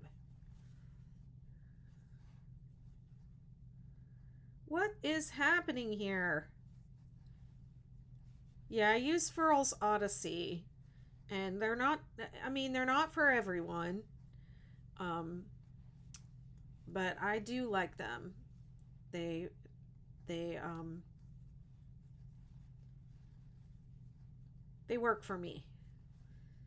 Where am I from? I am from, um, wow, you use a custom made boys hook. Cool.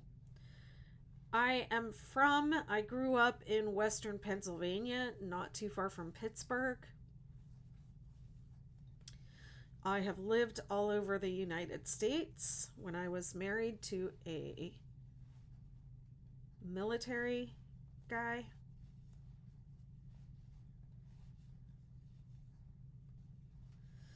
and now I live on the Outer Banks of North Carolina. You need to hydrate.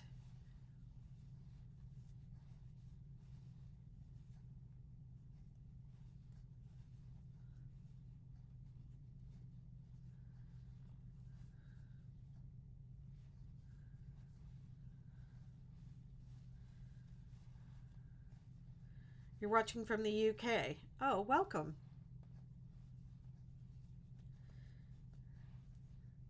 I love that about the internet.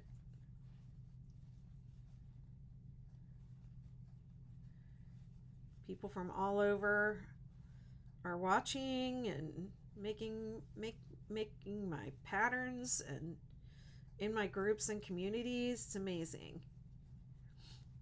You're really great. Speak English. It's my native tongue.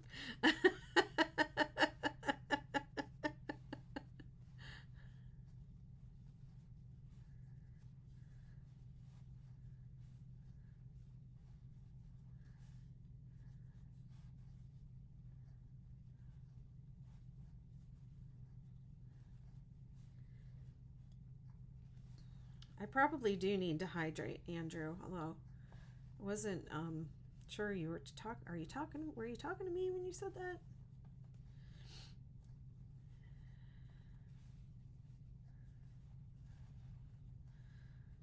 Watching somebody crochet can be really mesmerizing. You have never made the straight 6-day kid blanket. You thought the star blanket was it, huh?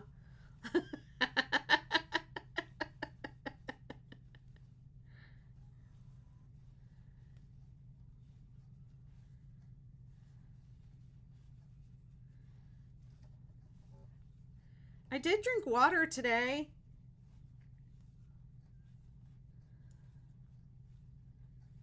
In the very beginning, I was here with a big glass of water with a hydration multiplier in it. I'm gonna make myself another big glass on the break. Right now for me it is 12:49 in the afternoon. I've been on here for about 2 hours. Thanks for following. Yes, I think the star blanket is the easiest one. I think it's easier than the straight one. If anybody had reached out to me to say I'm a beginner, can I do it? I would say do the star first. But you know, if you do that swatch on 37 stitches, you do learn all the stitches, and it does help. So everybody should swatch, and nothing screams newbie more than the words, "Oh, I never swatch."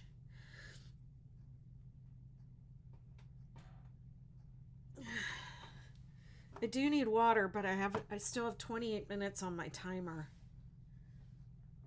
I'm just gonna go grab it real quick. It's hard to get in and out because I pulled my chair in so close.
Okay.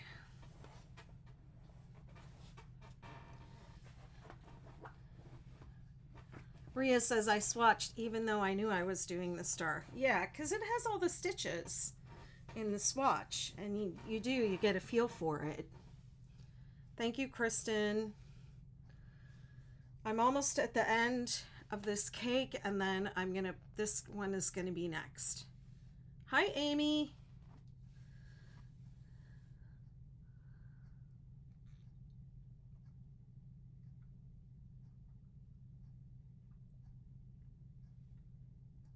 Andrew, you were right.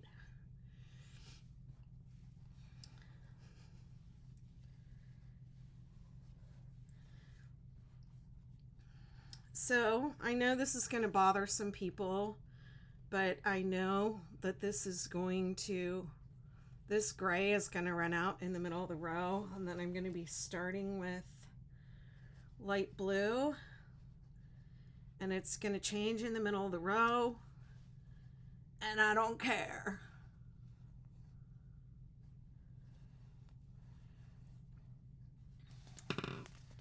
That's what's coming next. Ooh, I'm so excited. Okay, row 4.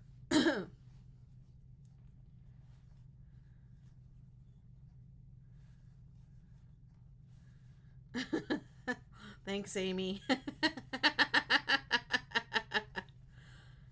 I know. I love when the yarn changes colors, and I really don't care if it happens in the middle of the row or not. And I want I want the yarn to go as far as it can. So I'm not going to waste this little bit right here just to make it not change in the middle of the row.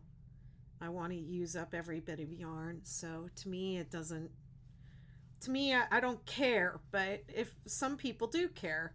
So if you care about mid-row color changes, then you could just cut this right here, start the new cake at the end, and save this for your border or put it in your scrap. Yes, that is my sister Amy. Amy Lynn is my sister. Amy, meet Andrew. Andrew, Amy. I mean, everybody has a different comfort level for what is okay, and what they can live with and what they can't live with in their blankets. And if it bothers you that the color changes in the middle of the row, then cut it off. There's no crochet police gonna come knocking at your door. How to learn English. I almost don't know him, wink, and that's why I'm sad. Tell me, please. Dasha. What? You're getting there. You're getting there. Just keep practicing.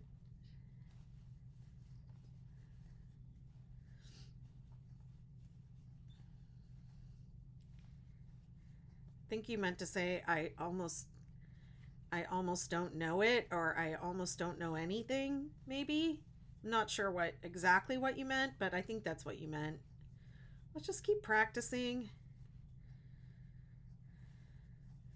Now, where I grew up in Western Pennsylvania, they told us that we did not, quote unquote, have an accent.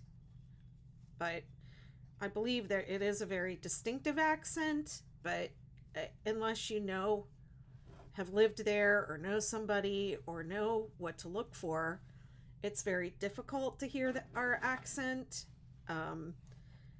We were told that the accent of our region of the world was the same accent that people who read the news will speak the accent of the Western Pennsylvania, Ohio area. I don't know if that's true, but other people that I know from that part of the world who I didn't know growing up have told me the same thing. Like, oh, I was told that this is how people learn to speak if they're going to like read the news on TV or like it's like I don't know. I don't know how that would ever work, but and I don't know if that's helpful to you, Dasha, or not. Like, I don't think I have an accent other than an American accent, maybe. It's not like, like if you're from the South and you have a little bit more of a drawl and the way people say things here is a little different. I might be influenced with that because I've lived in Virginia and Maryland and now I'm in North Carolina. I keep going further and further south.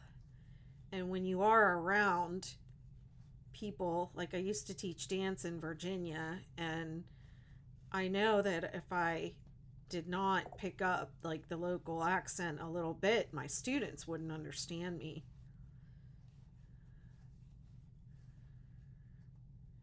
This blanket will be about 50 by 60 inches. It's a throw size, and I'm going to use 7 cakes of yarn. They're 6 weight, and they are have 206 yards each on them, 204 yards, something like that. I'm going to use 7 on the body of the blanket and 1 for the edge. Here's how I change colors, okay? It's time to change colors.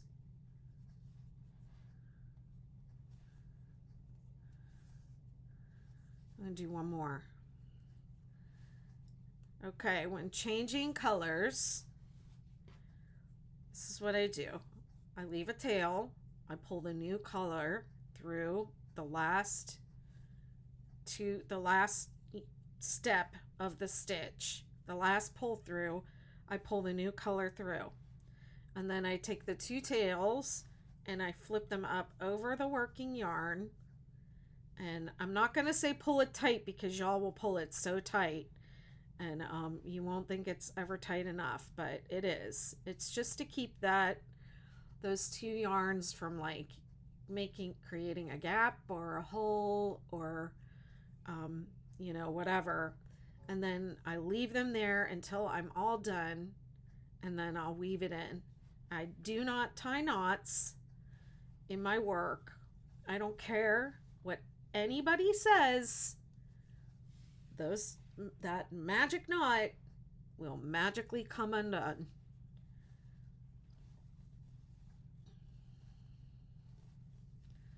Della says, my cousins from Pittsburgh area had an accent compared to Central PA.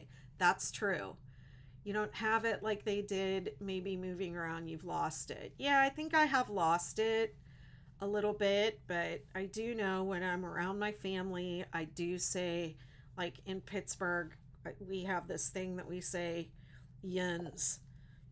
Most people say you all or y'all is what is used in the South, y'all, and we in Pittsburgh, I grew up saying yins, and that'll get you called out real quick.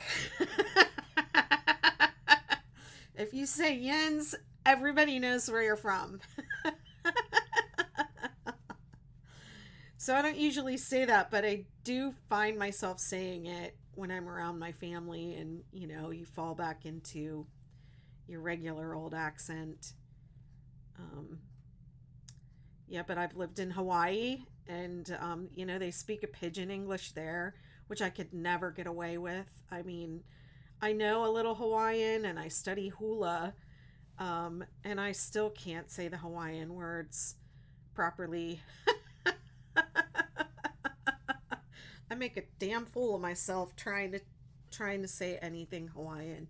And it's so weird because when I lived there, it was, I was married then, and to a guy that looks just like me, and our kids look just like us. So, you know, white people, and we would go to a restaurant, and I don't know how they always knew. They would go around the table. Do you want rice or potatoes? Do you want rice or potatoes? Do you want rice or potatoes? And my my ex-husband and my kids always wanted rice, and then when they would get to me they would say potatoes, right? Like they always just knew that I wanted potatoes instead of rice. And then they would always say to me, like, do you need a fork, instead of chopsticks? And they never said it to my kids or my husband. And it wasn't like my husband looked Hawaiian either. I mean, he just you know looked like a guy from Pittsburgh, like me. And I don't know why. I don't know why I always got that. Yeah, but I've lived all over. I've lived in California a couple different times, and people do talk different there. And I've lived in New York, and there's people have definitely have an accent in New York. Um,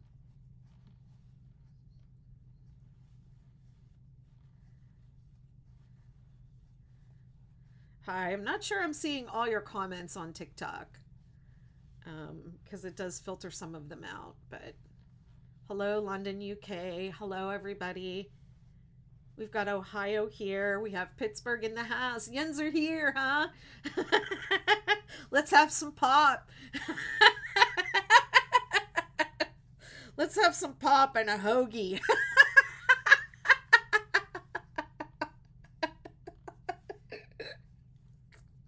And some hot wings.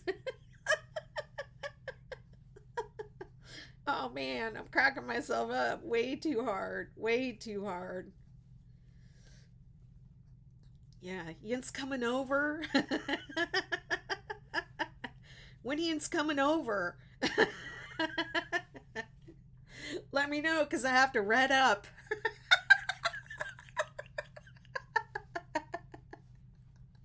Who says red up? That's a Pittsburgh thing, right? Hi, Debbie.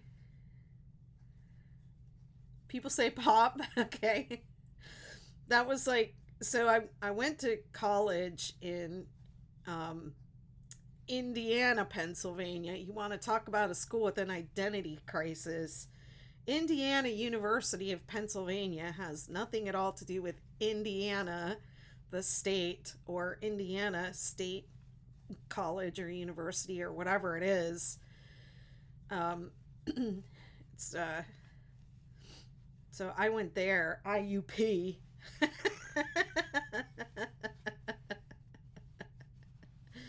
Our school was famous for having the ugliest guys. And every year they had an IUP ugly contest. We were like well known for having the ugliest guys. In those college ranking, um, you know, things you read in magazines, those lists of colleges with the best dining hall, colleges with the whatever, and we were the college with the ugliest guys. And so seriously, the dudes were like, "Oh yeah, you come here, you mean a cute girl."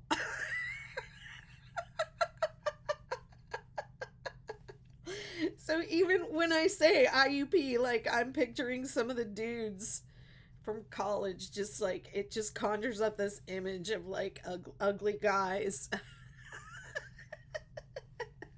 I didn't think our guys were ugly, but it's just funny. It's just funny. But yeah, so I grew up in Western Pennsylvania, and then I went to school in Indiana, Pennsylvania, which is just a little bit east, not even that far. But then you have people from the eastern side of the state that come to college, and the big argument in the college dorm is soda or pop. Do you call it soda or pop? It's almost like cliche, this cliche. Is it soda or pop? It's like, shut up, freshman.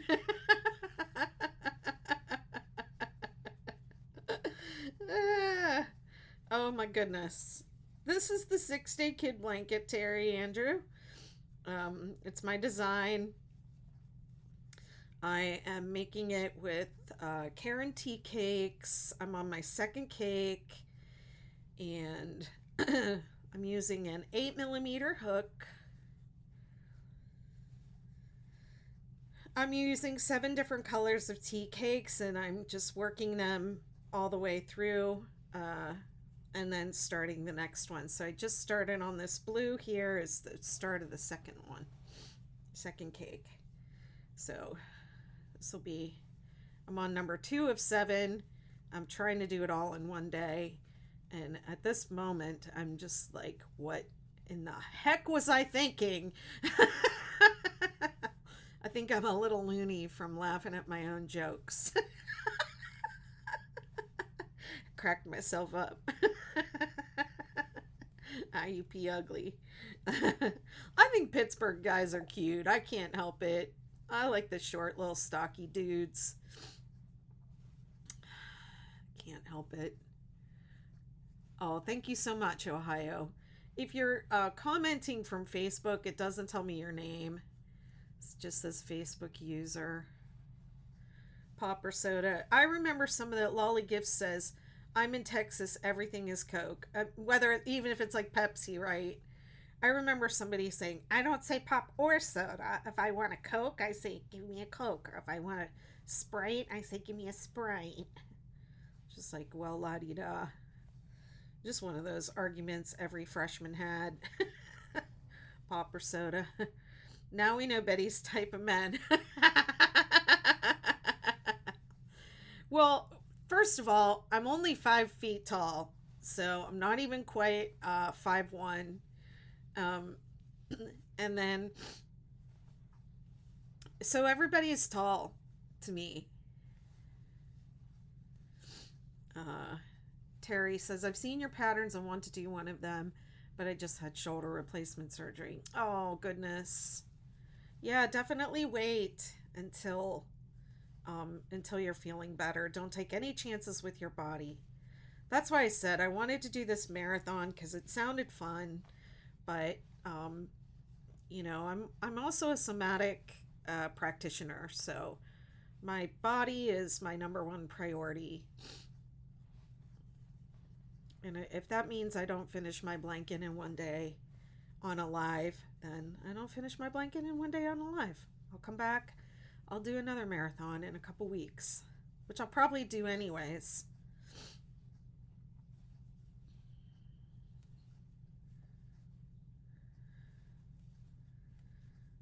I'll post this up as an article on my blog, and then I'll do another marathon again in a few weeks.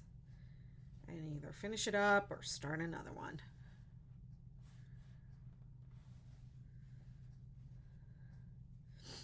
That's really great. We all need to do that solo. You mean take care of your body when you're crocheting? Absolutely. 100%.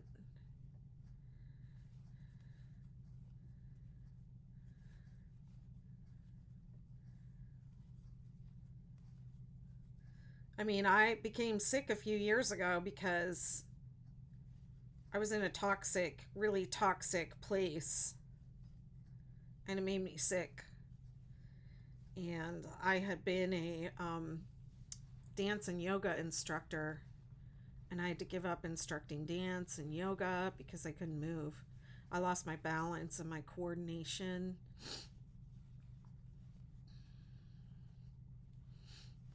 My marriage ended. I mean, I didn't know what I was going to do. Was all I had ever done was dance. Was the only thing I cared about professionally.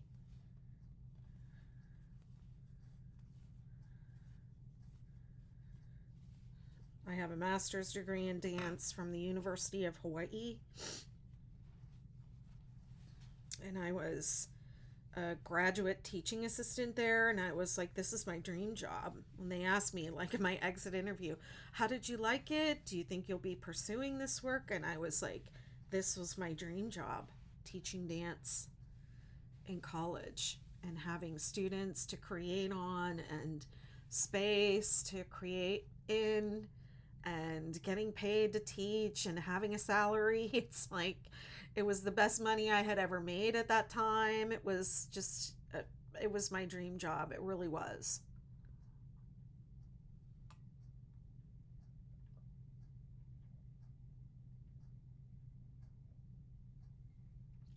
Yeah. And uh, I lost it.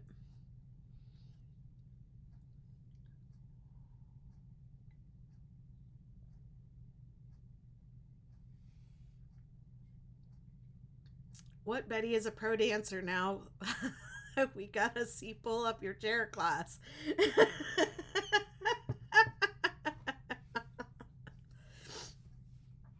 I'm trying to get back into it. I before the pandemic, one thing that I did do after my illness, kind of, I had to stop teaching. I kept my choreography festival going. So I'm the creator and director of Small Plates Choreography Festival. But 2019 was my last show. It was right before the pandemic. And I actually think I had COVID right before that show too, um, because I was really sick right before that. But anyways, then I only had one show scheduled in 2020, and that was canceled because of the pandemic. And I'm trying now to get it started back up, but producing the choreography festival was like my way of staying involved in dance because I wasn't really able to teach anymore, and it did become really difficult to choreograph, um, because I the way that I choreographed up until then was, by creating movement on my own body, and I couldn't do it anymore. So I did have a dance company, and I had like a body of work, and I had people that were familiar with my work. So as long as I had some of those people in the room, they could kind of help me to explain what I wanted. But then once I kind of went through my whole body of work, and then people wanted to do something new, and I wasn't able to teach the type of classes I had been able to teach in the past, like these, really great dance technique classes. And my way of teaching was always to bring like a piece of choreography in and do that choreography at the end of the class, teach that. But throughout the class, I was presenting technique that supported the choreography and anything new. And it was, I mean, people came to my classes for the choreography. They didn't come for the technique. They came for the choreography, and I wasn't able to come up with new stuff to do anymore with my body. Okay, let's see. People are asking about the yarn again. This is Karen Tea Cakes, and this one is Rainfall. The first one was Dewberry Plum, and then Rainfall. And then the next one is Ocean Night, Marine Green, Rainforest or Underbrush, Sunset Stroll or Cocoa, Wild Cherry, and then you can edge with any color. And I have written down, I used Storm to edge. But yeah, that's my story. Well, I mean, part of it. And then I started choreographing a little bit more using I started developing a technique, and I called it mosaic technique, and where I would just have the dancers, I would just draw the movement out of the dancers, and I enjoyed doing that. But I just, when the pandemic came, I stopped doing all dance things, and my crochet business took off. And here we are.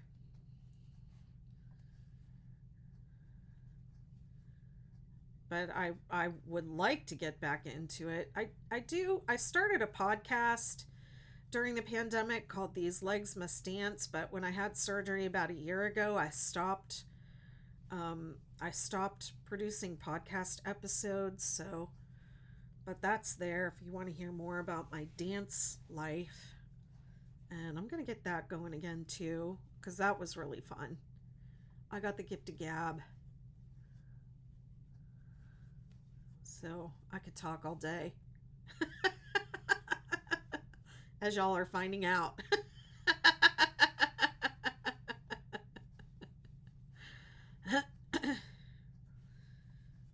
I am a professional dancer, or I was. Definitely not. The podcast is everywhere. It's called These Legs Must Dance. I'm gonna get that going again. I'm gonna be starting a podcast. I'm gonna do that this year too, for my crochet world. Get that going. I think that would be fun, and that would help me get going on my touring project, where I'm gonna tour the country in a 6-day kid blanket bus and go meet all you guys. Thank you for making this pattern. I've made so many of these blankets for my customers. Oh, Sydney, thank you for checking in. That's wonderful. I hope you made tons of money. All right, that's 2 hours. Wow.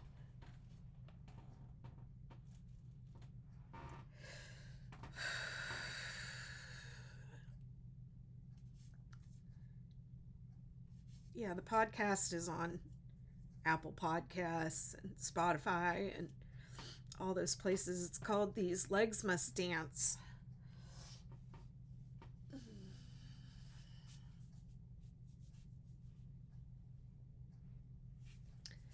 But I have one festival performance on the schedule for November of this year. I'm trying to get maybe 2 more going.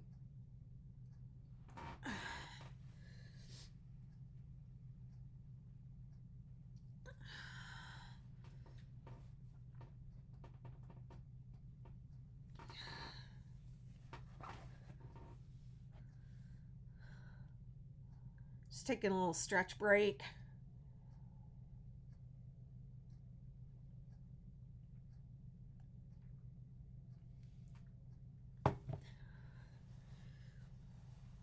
This part kind of looks like snowflake effect a little bit, doesn't it?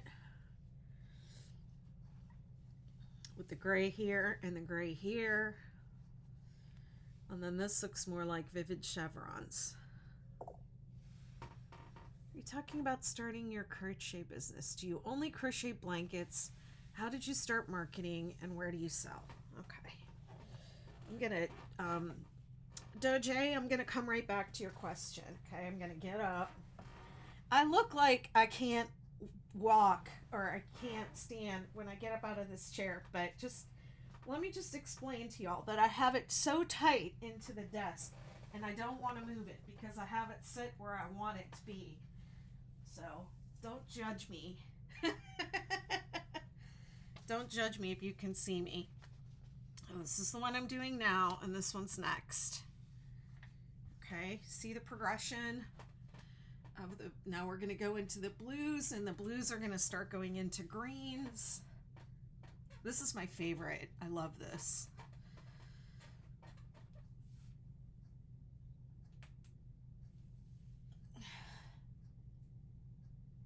Although, you know what? I'm only seeing one green stripe there, because I know I have a couple more of these.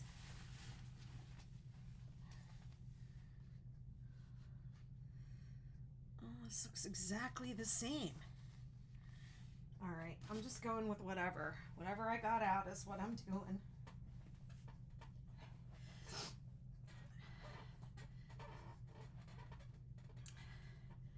It's 57 degrees, so, and it's 1:22 in the afternoon. I think I'll finish this cake up, that I'm working on right now. I'll finish this cake and then I'll go outside.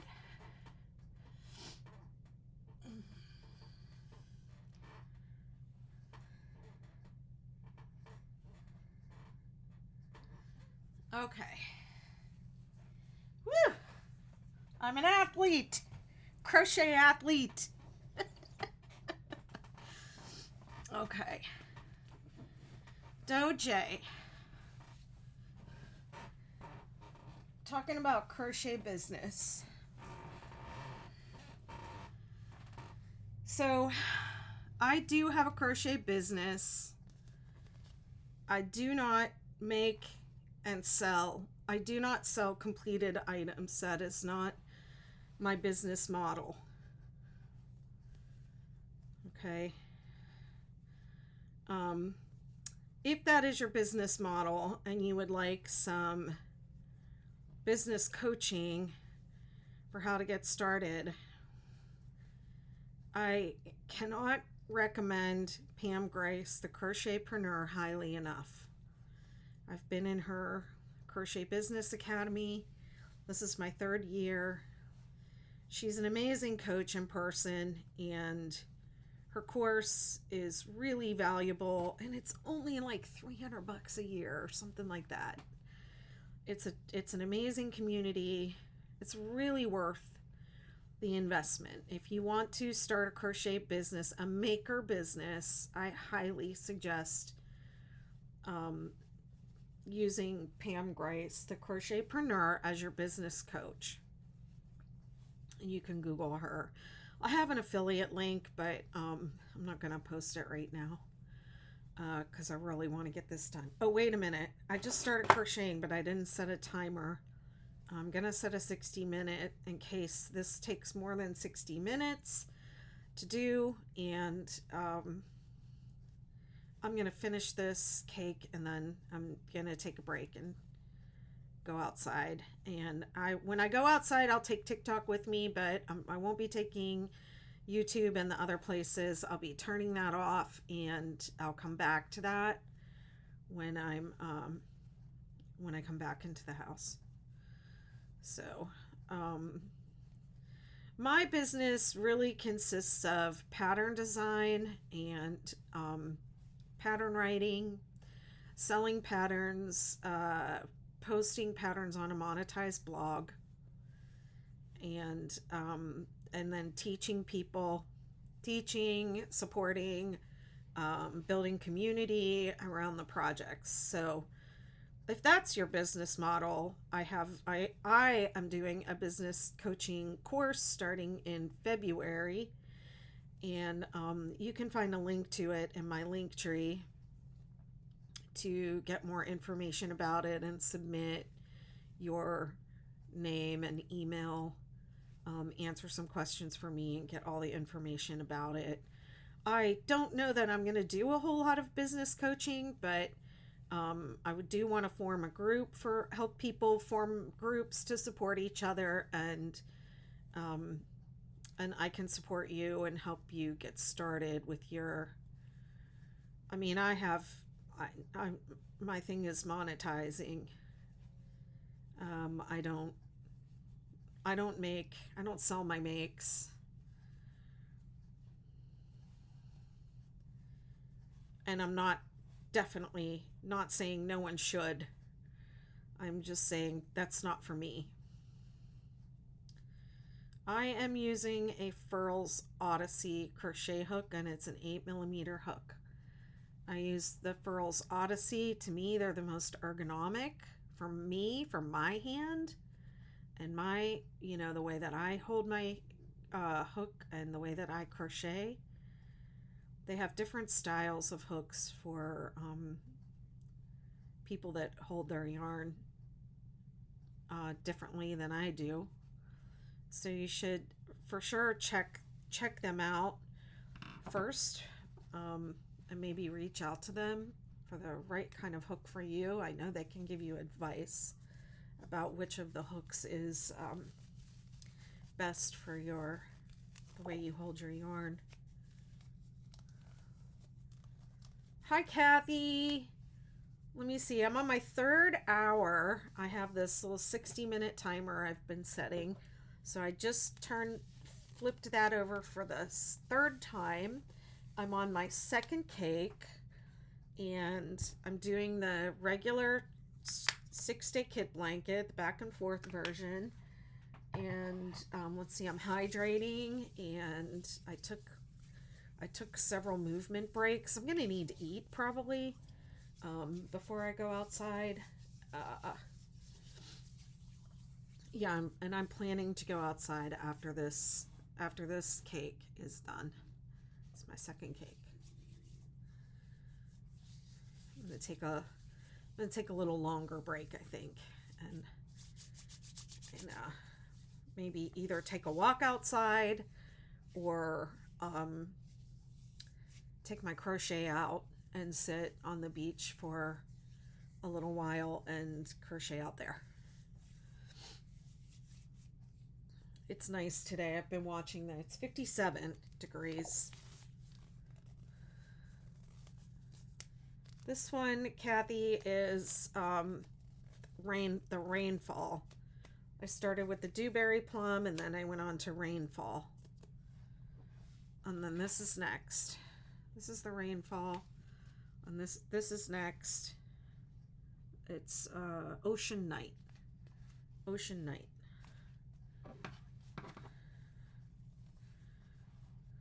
Okay. Yes. All right. I'm taking breaks at the end of every row. I'm taking breaks at the end of every cake. And I'm taking breaks at the end of every hour. So it's been a lot of breaks.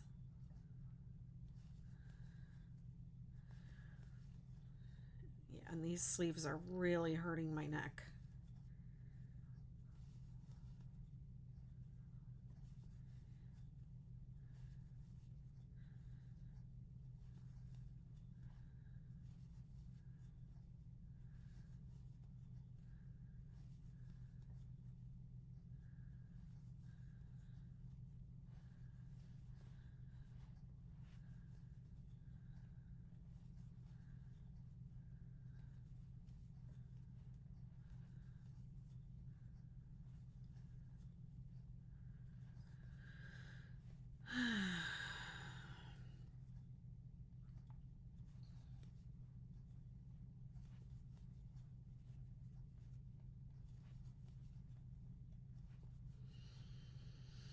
Man, I really love this, like, I don't know what kind of blue this is. It's not showing up the same on the screen as it looks in person. It's more of like a dark, kind of peacocky blue, I guess. I don't know what this blue is called. When you crochet like we do, you need a lot of breaks. And yes, that includes breathing. Yes.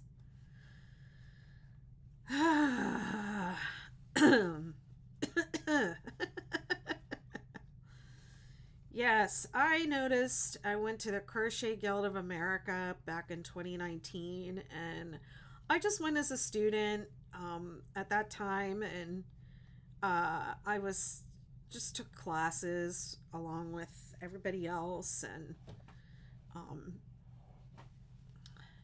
nobody knew who I was. And I noticed when I was sitting in this one class and we were learning something new, it was Celtic knot crochet. And it's where you crochet this cord and then you arrange it into a Celtic knot. And it was really cool, actually. Really cool technique. But my friend next to me, I could hear her holding her breath. And I was, when you're a somatic practitioner, you notice stuff like this. You notice people's bodies, and you notice stuff like that, like if someone's breathing or not. And yeah, so I started trying to like work breathing into my crochet routine.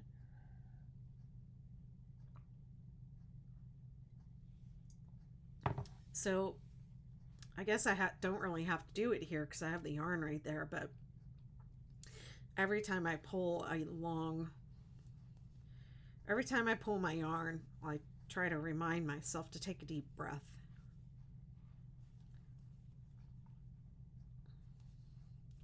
Bye, Andrew. Get better.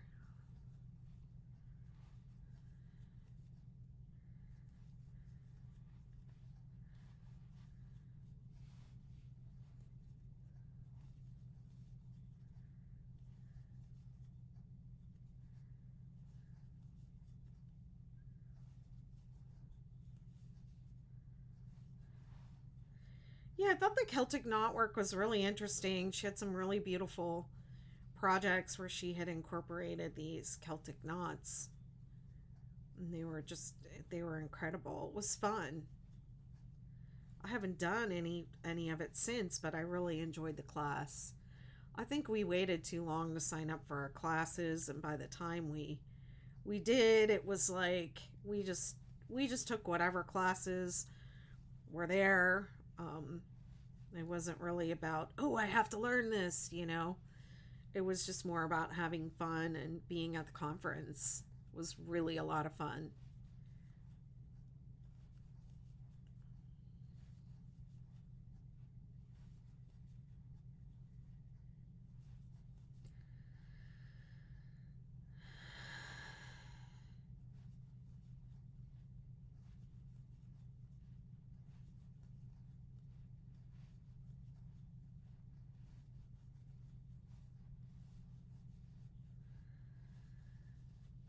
Thanks for following.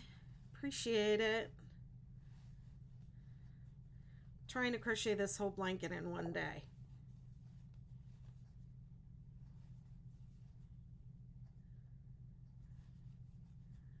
Oh wow, yeah. I do always do this actually. I do, and it's I was a dancer for a long time, so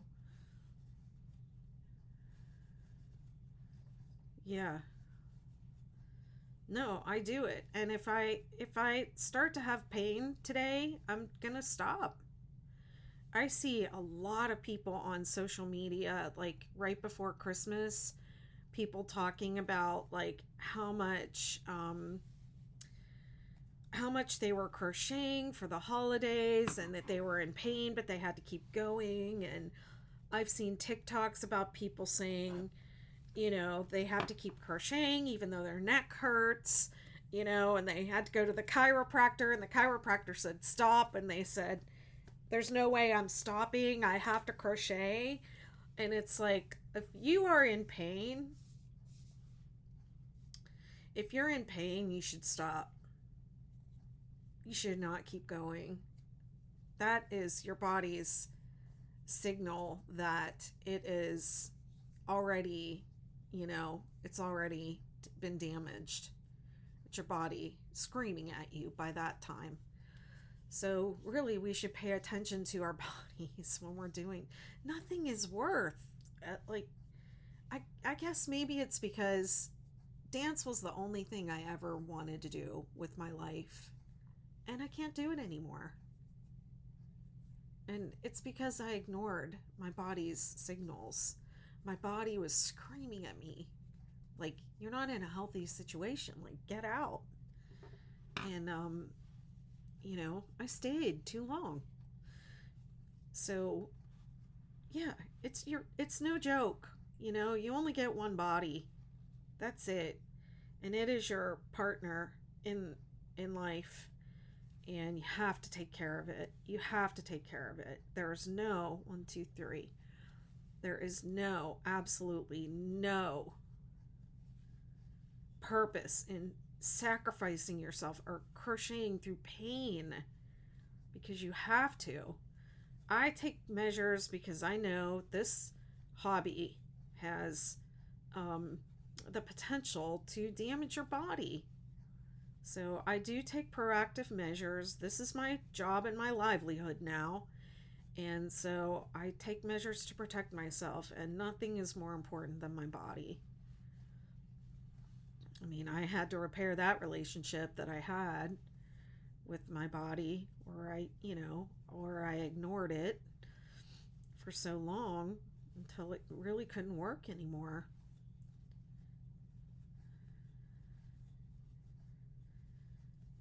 And then I also see, and I'm not criticizing anyone, but I do see people giving advice about how to handle pain or things to do for pain. And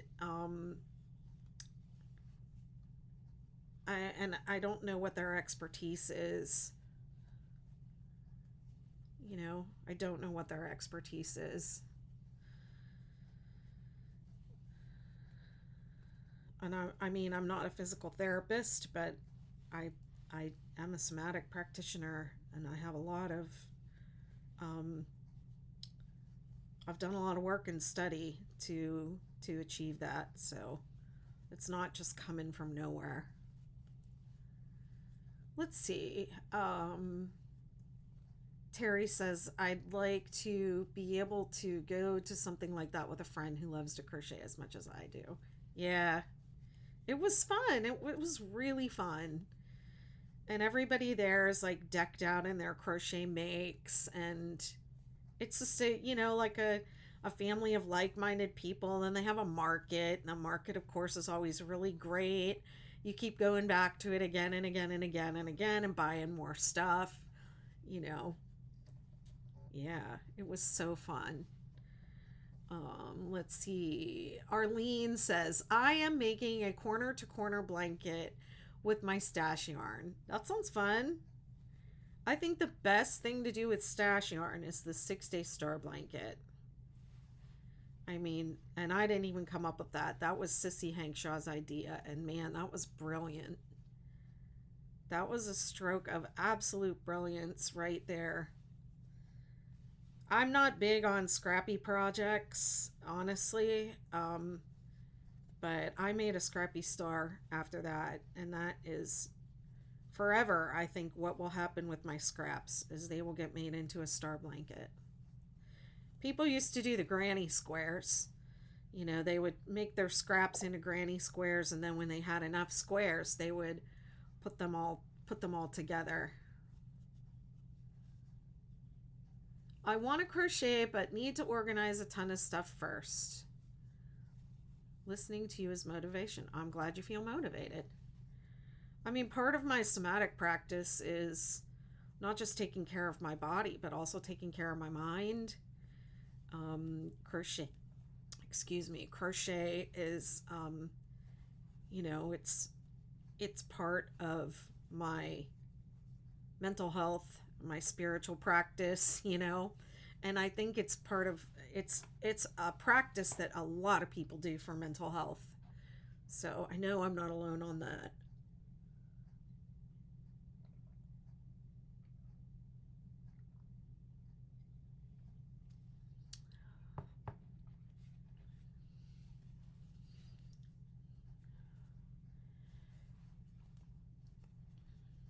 And I definitely do not want to hurt myself, doing this blanket all day, trying to do a blanket in one day.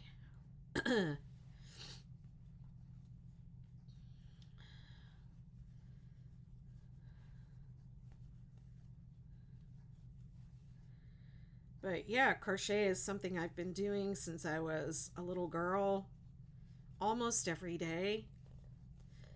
And if I don't do it, I don't feel right. How many things do you do every day? How many things do you do every single day? That's a practice.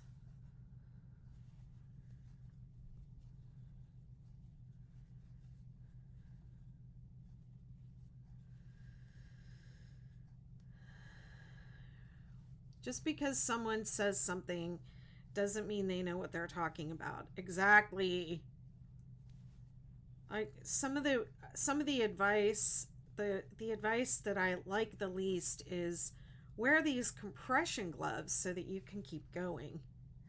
When I was a dancer, they did not like for us to wear support, elastic supports, compression supports on like our ankles or knees or things like that, um, for any length of time at all, because those can actually weaken weaken your muscles and over time. So really, like with a dance injury, they wanted us to do the physical therapy and do the strengthening and get out our therabands and like make the ankle or joint strong again.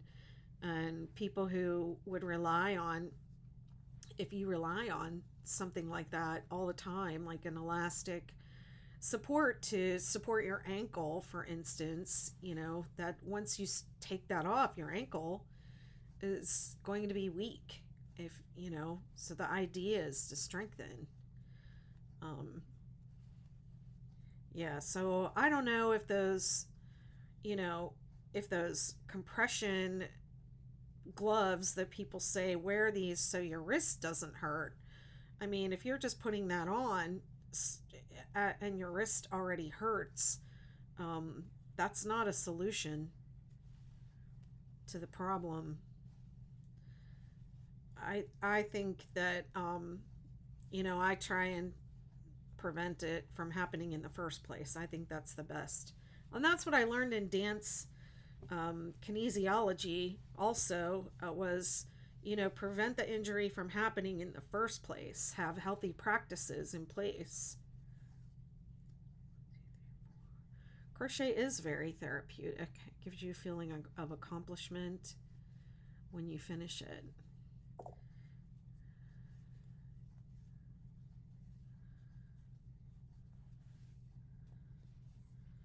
Yeah, if you really like to crochet, don't blow out your shoulder doing it, you know, because then you're not going to be able to. And it's, the hardest thing as a dancer is to not dance, you know? So it would, it's a cutthroat field. So, like, if the temptation to dance through an injury is very high, and dancers have very high pain tolerance, and we can dance through, really painful stuff, but it doesn't mean that's okay to do that. You're just destroying your body. But it's just such a cutthroat field. There's always someone waiting in the wings to take your place or take your job. So it's really tempting as a dancer to just keep going through the pain, or you'll be replaced. And that's how you end your career. That's how you end your career.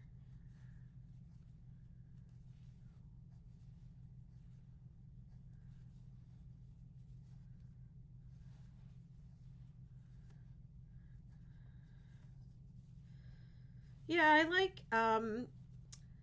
you know, I I think what can be therapeutic too when you choose a project, if you, I think everybody who knits or crochets or does this kind of handwork should, um, definitely take the opportunity from time to time to make something for themselves.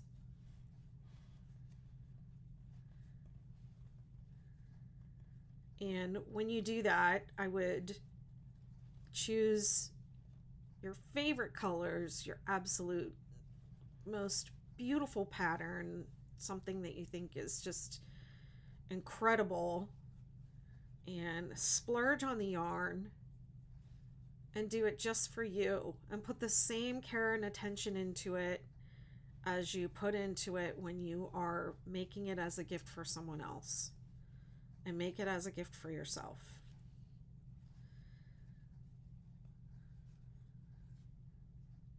I mean, that to me is self-care crochet, is actually making something, the physical item for yourself.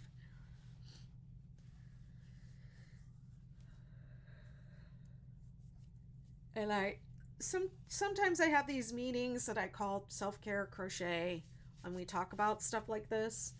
And at one of them I said, like, what why don't you make anything for yourself? And some people said, well, the time doing it is for me, but the thing I'm making is for someone else, and that makes me feel good. And that's, I'm not saying we shouldn't do that, but If you've never made anything for yourself, make something for yourself as a gift to yourself.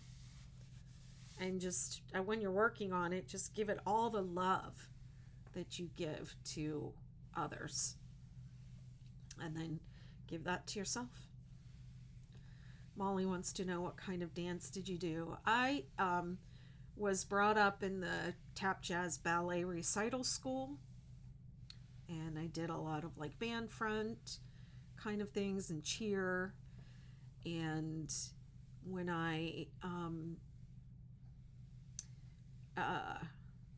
went to college, I started learning modern dance, and I wasn't a dance major that first in my undergrad at Indiana University of Pennsylvania, IUP.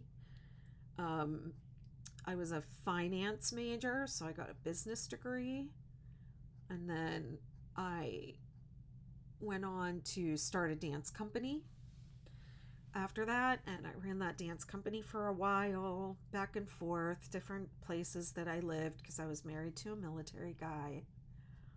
And then when he was stationed in Honolulu, I went to UH and I got my master's degree in dance performance and choreography. So mainly my form now that I work in is modern dance. Some people call it contemporary, but I actually think that's more of a recital form.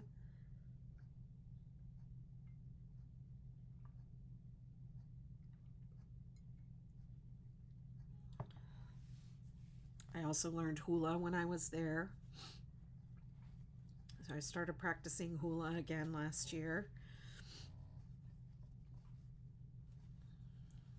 I'm terrible at it. I'm with my same kumu that I was with when I was in grad school 15 years ago, and I think she expected to see the same person on the screen when she let me into the luau, and I think it was a little bit of a shock with everything that I've been through.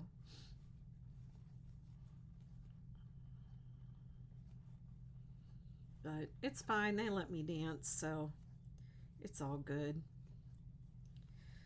Okay, I decided that after this cake, I'm going outside. I don't know, I might bring TikTok with me.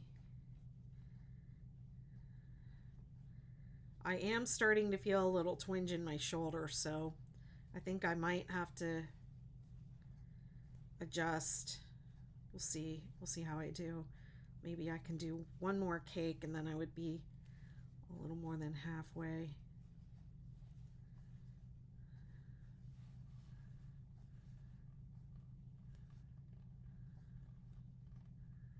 Yeah, that's really similar to my background as well. I mean, we just had the club in college, but we went to ACDF. My advisor took us to ACDF.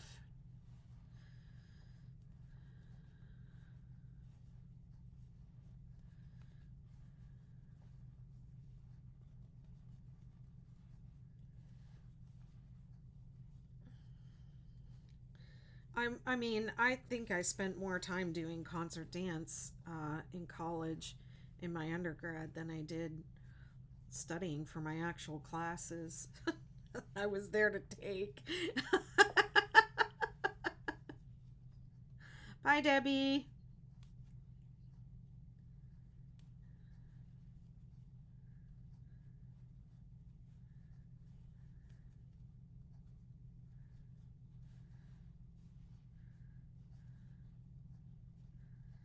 Yeah, I miss my dance life. I need to get back into it because I feel incomplete without it. I do have these feelings of like what's my, like what's my purpose sometimes.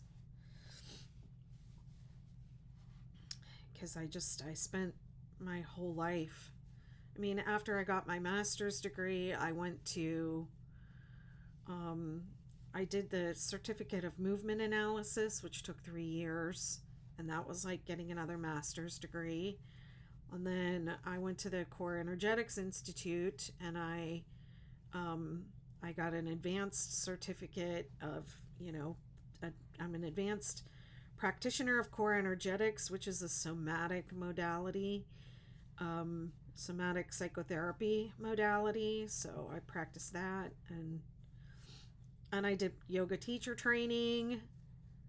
Before I did core, I did yoga teacher training, and it's a lot, you know. Like, I really studied the body and movement from all these different perspectives.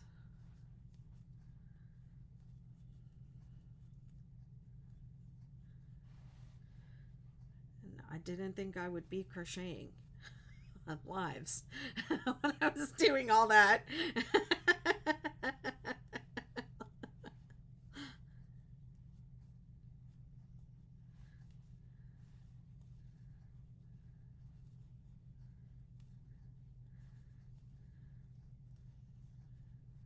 Hi, thanks for following. But you know, I crocheted through all those things, so I mean, it's not surprising to me that because crochet is such a big part of my life and it always has been, crochet and knitting, there was a while there when I wasn't really crocheting at all. I was just knitting, and I do love to knit. But when this pattern went viral the last time, that's when I like really started paying attention. I hadn't been paying attention before then. I would get emails and people would ask me questions about the 6-day blanket, and I would just be like, huh? I don't know. I don't know. Or who's making this? You know, like, it was just something I posted on Ravelry. I wasn't like trying to be a designer. And then it went viral. It went viral a couple different times, because there would be times when I would get these floods of emails and I would just be like, what is going on, you know? But I didn't know I didn't know what I was doing, and I was doing other stuff. Trying to be a dancer. Trying to be a choreographer.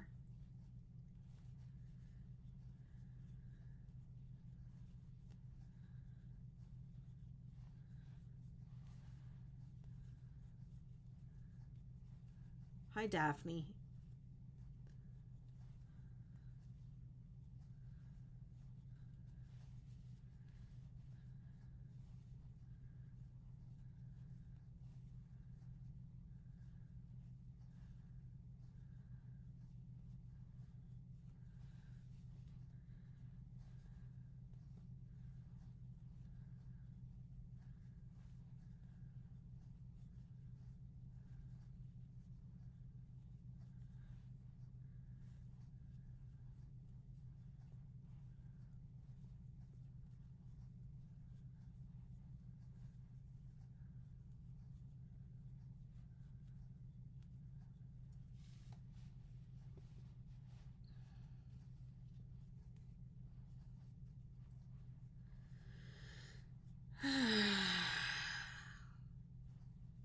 That was a lot.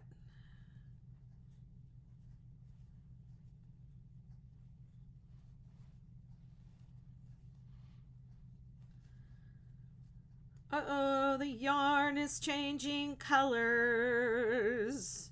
Do do do do. Now it's this dark gray, dark blue, dark bluish gray. Can't tell what color it is. I might need a nap.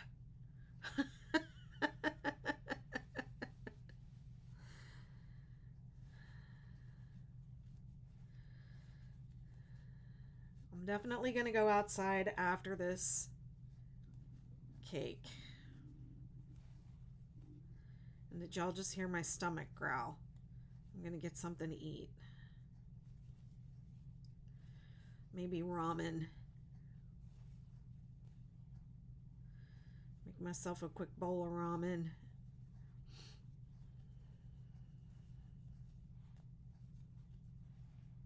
I should have prepared food and gotten it ready ahead of time so that I didn't have to stop.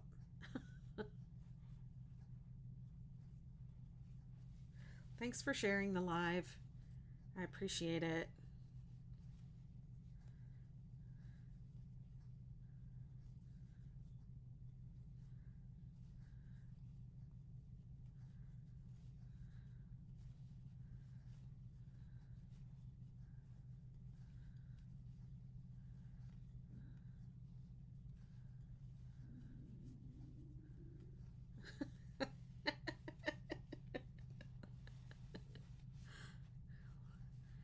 My stomach's like, you're thinking about food? Get up and eat something.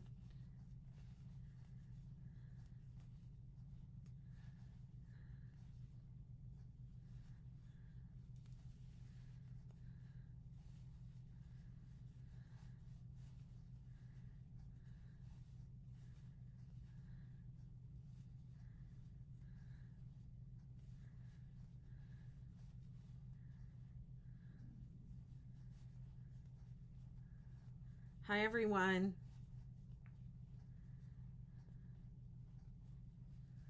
Thanks for sharing the live. I'm making the 6-day kid blanket out of Karen tea cakes. This is my second cake. This version works by working all the way through one cake and then starting adding the next one, 7 different colors, and then an 8th color to do the edge. But the colors line up in like what looks like a rainbow. Let's see what else. This is a 6-weight yarn, and I'm using an 8mm hook. It's feeling a little tight, but I'm purposely going a little bit tighter because I know it's going to stretch. I've made a few of these and they have stretched in the past. So that's what I'm doing. I'm taking breaks to stretch at the end of every row, end of every cake. I've set a 60-minute timer, and when that timer goes off, I get up out of my chair. When I complete this cake, I'm going to get up and go outside. Haven't decided if I'm taking y'all with me or not. Andrew was right. I really did need to hydrate. This is my second one of these today, and I still feel like a raisin.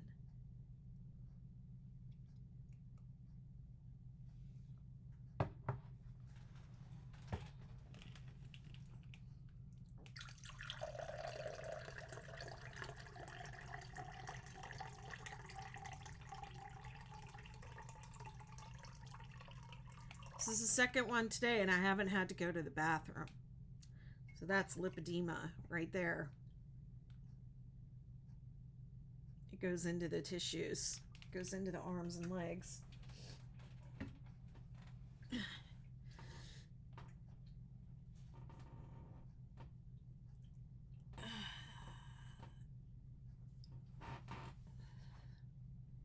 We're like camels.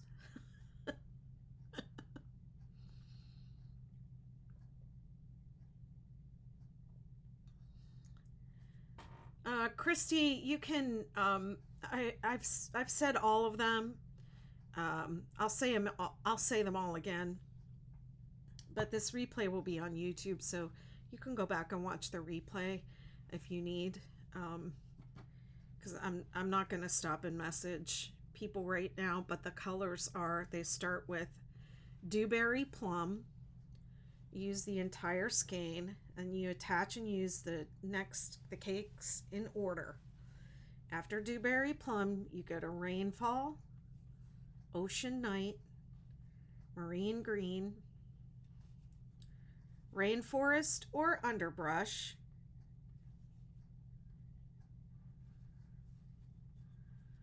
sunset stroll or cocoa, wild cherry, and then edge with any color. I used storm. One cake made one square. That's interesting. Maybe I'll try that. There is a 6-day granny square. That would be kind of cool. I never thought of that. But that's a great idea. You need like 12, I think.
To the sound of my stomach growling. I think I have a little bit of, I've been making,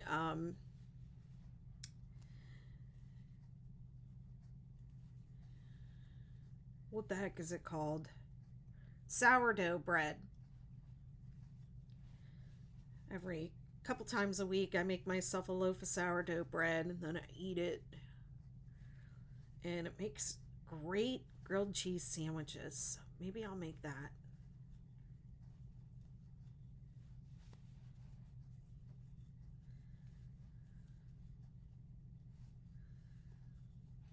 Can't decide.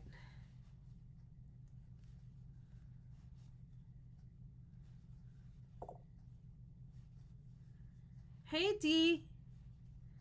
Yep, I'm coming up to the end of my second cake here. I have that much left. I don't know though. 2 down, 5 more to go. Plus a border. I definitely don't think I'm going to get the border in today for sure. I kind of wasn't planning on it, but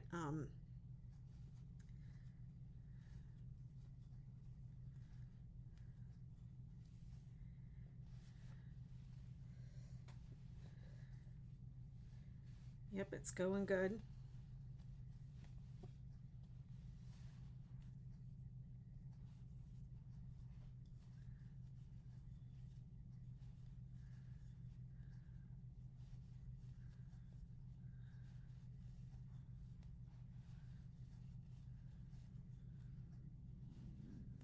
Oh my gosh.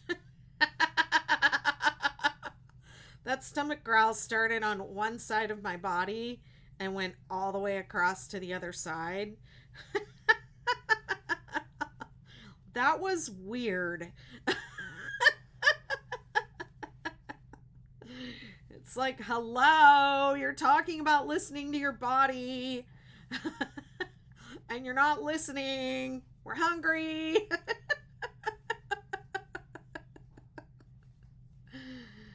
Yes, okay. You're right. I am hungry.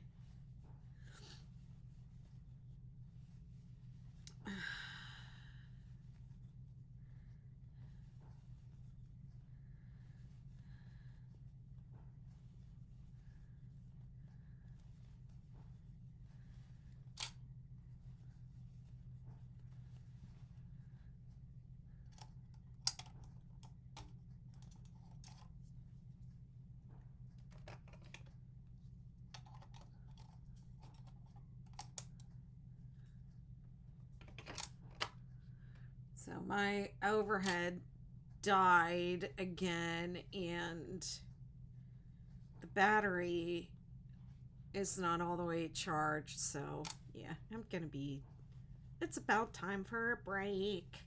The break is coming, food is coming, the beach is coming. Hi, thanks for joining, thanks for following. Appreciate you guys. Appreciate yins. Let me me see. It's still 57 at the beach. It's warm enough for me, man. Especially in these stupid sleeves. I mean, my goodness. So this pattern is the 6-day kid blanket. It's free on my site. You can also purchase an ad-free PDF.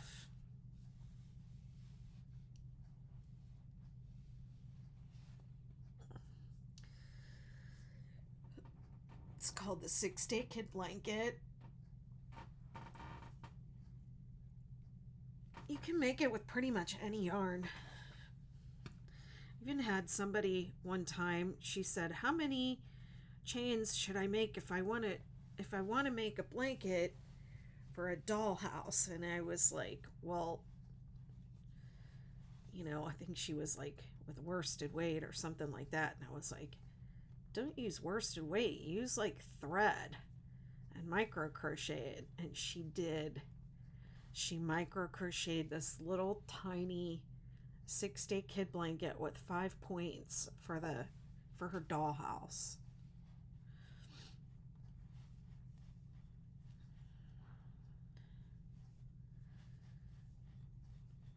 Dee, I've just been getting up and taking some movement breaks, and I got up to get a glass of water one time, and I just stood up at the end of the hour both times.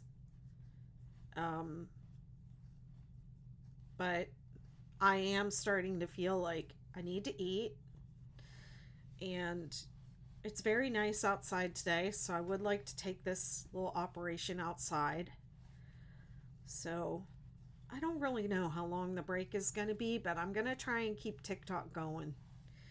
Even if I think what I'm going to do is I'm just going to put my work down while I, I'm going to take a bio break, and I'm going to eat and, get packed up and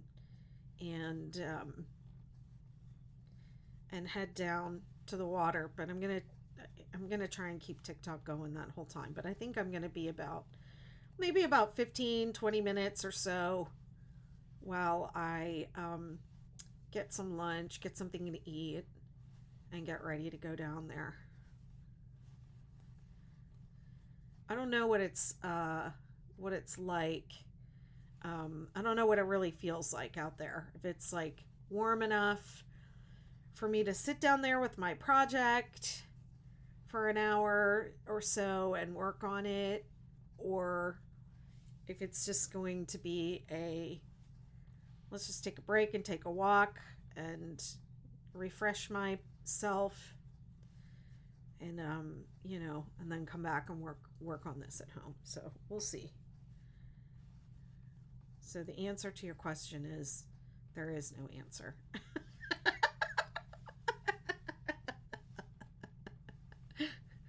I want to learn how to crochet so bad. I just got the stuff and looking for an easy way to learn.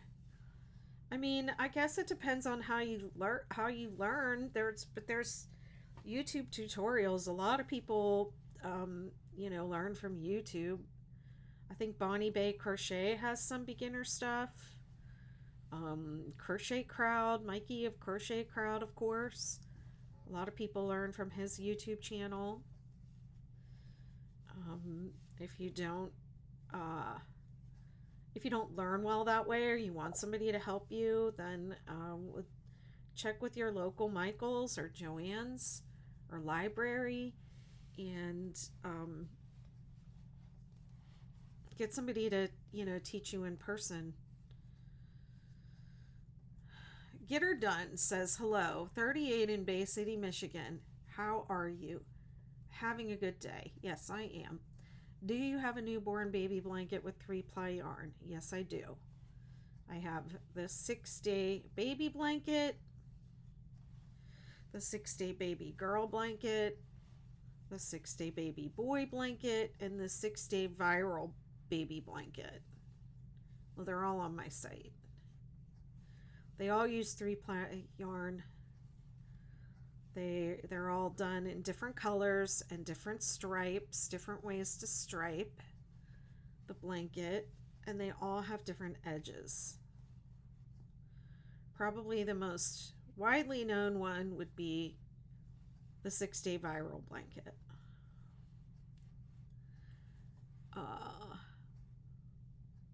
Arlene says, I made a total of 30 squares. I was using Karen Mandala yarn. Well, Mandala is Lion brand, but Karen has some yarn that is look-alike to Lion brand's Mandala, but Mandala is Lion brand. Unless Karen has their own Mandala that I'm not aware of.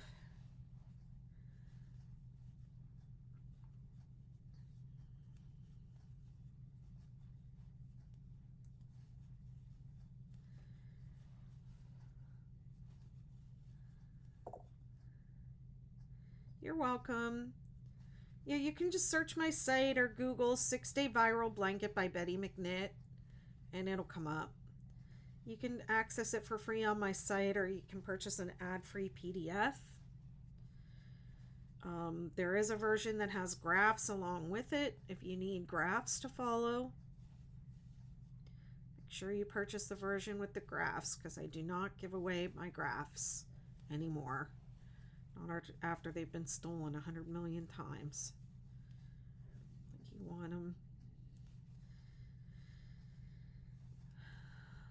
That's Crochet Biz, my friends. Crochet Biz.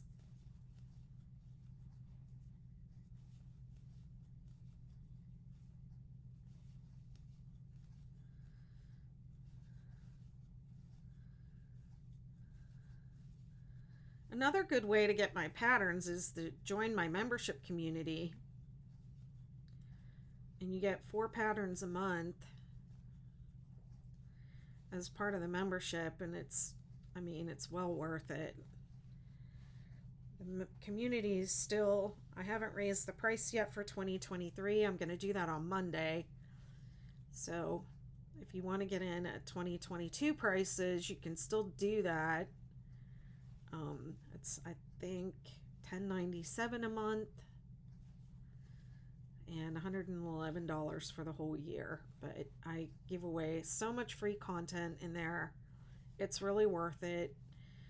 And you can come to the Zoom calls and take part in the Zoom calls with me and my buddies that are part of the community. It's a really nice community of people.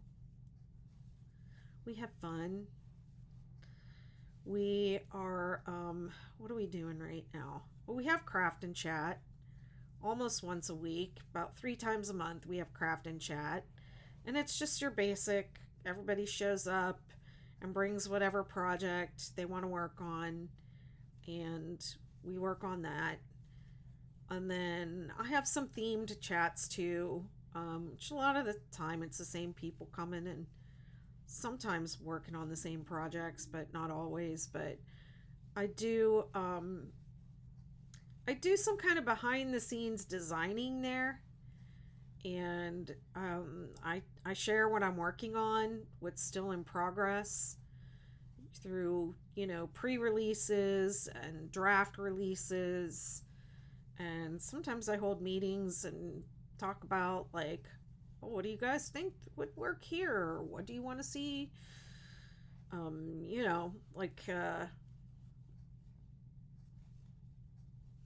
The people in the group, they contribute to the creative process, which is really, really fun.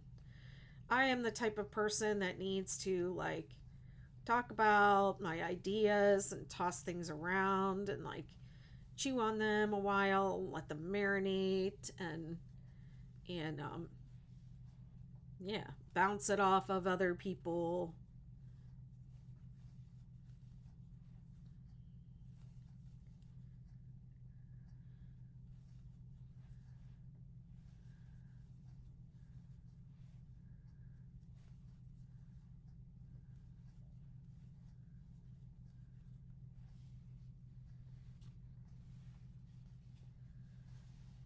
look how far I've gotten. This is the coming to the end of this second cake. Look at that. Look at that. Would you look at it? Look at it. Oh, look at that. Woo! All right, I'm getting loopy. I think I started out loopy and I'm getting loopier.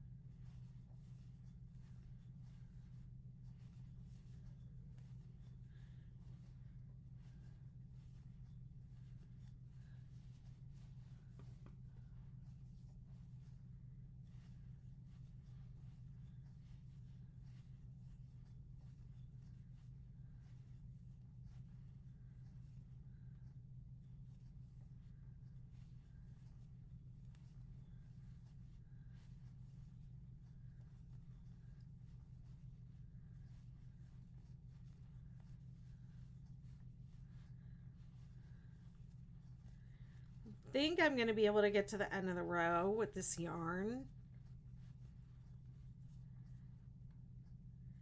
And maybe partway across the next row. I think that's my prediction. That's my prediction.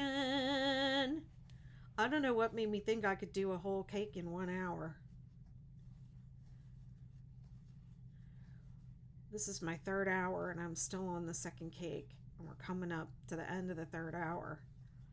So I don't know what I was thinking.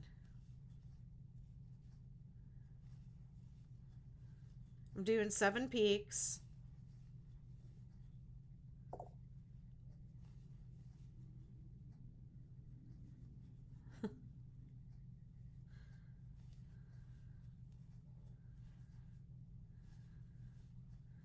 It's a 6-weight yarn. I've got 7 of them.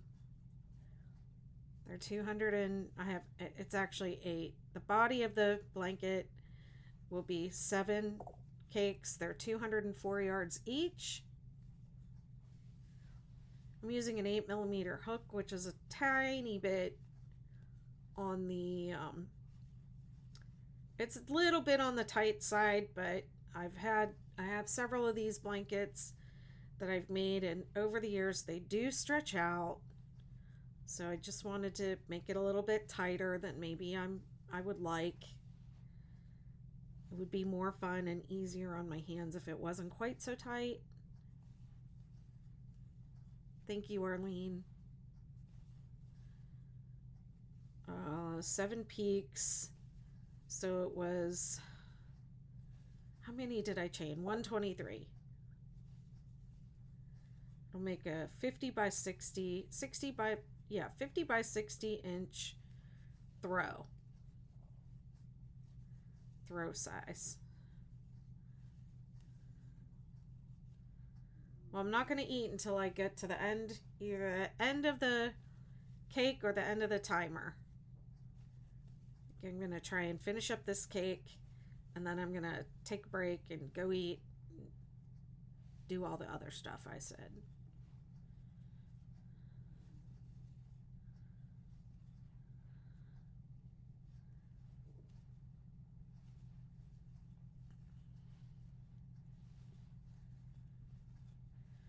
I think I started at 11 o'clock and it's now 2:20.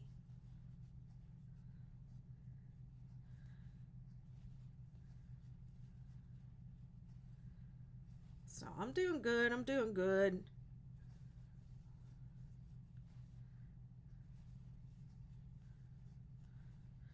I really do love cake yarns. I think they're really perfect for this pattern.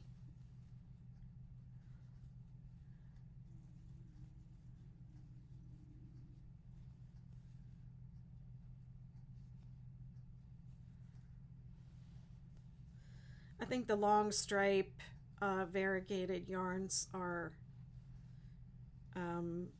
look better than like the variegated that has, you know, like shorter bursts of colors. But I have seen those used really beautifully in 6-day kid blankets. Um, the other, the other kind of variegated that just has like the short lengths of color throughout. Those look good on like one of the granny cluster rows. Or add, there's a variation that we call Australian confetti, and that is when you add an additional granny cluster row and do the one in the middle in the variegated yarn. It looks really pretty. It looks like flowers. Now I really have to pee, especially since I drank all that water. And then I said, look at me, I drank all this water and I don't have to pee. And now I have to pee. But I'm going to make it to the end of this cake before I pee, hopefully. Or if I jump up and I'm not done, you'll know that's where I went. I went to pee. And take a bio break, as they say.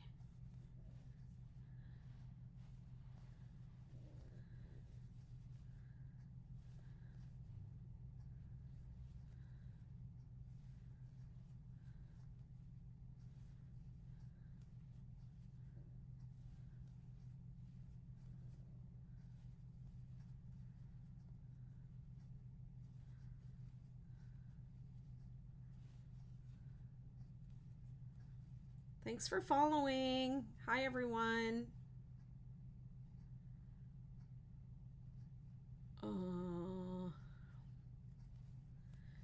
I don't count. I just follow the stitches in the row below.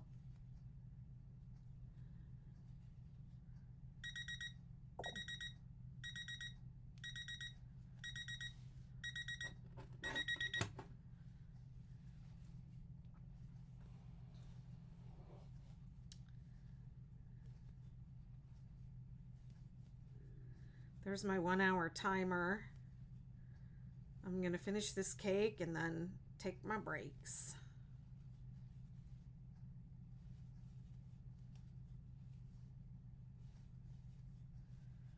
I think I can do it. Notice how I'm crocheting faster. That's because I have to pee.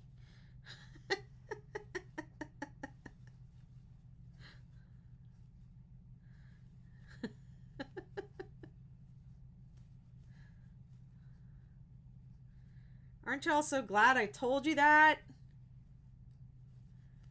I almost made it to the end right before the hour. Yep.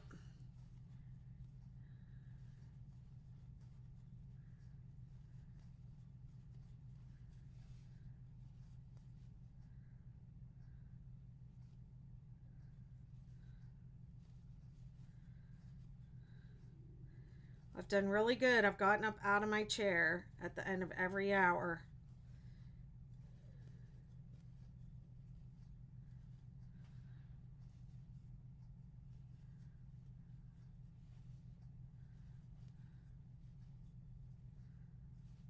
Okay.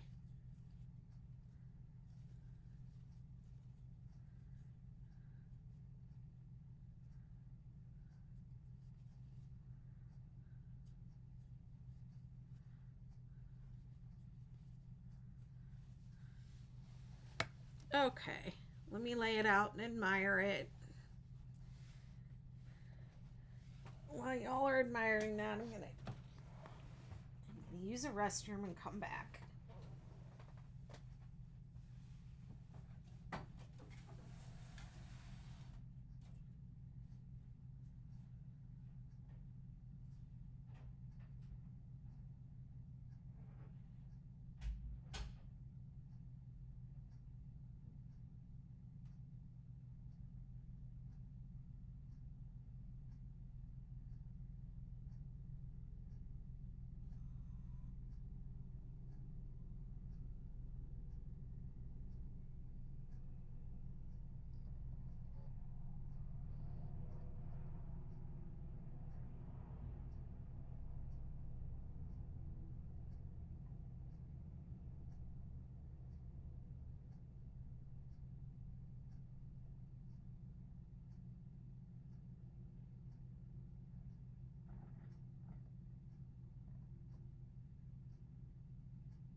Well, guess what I learned when I was in the bathroom?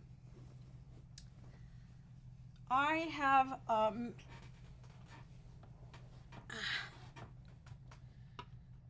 have this little thermometer right here. It says 57 degrees. 58. But you know what? It's in my outdoor shower. This sensor for this is inside the outdoor shower under the house, so it's not getting a lot of sun on it. But I have the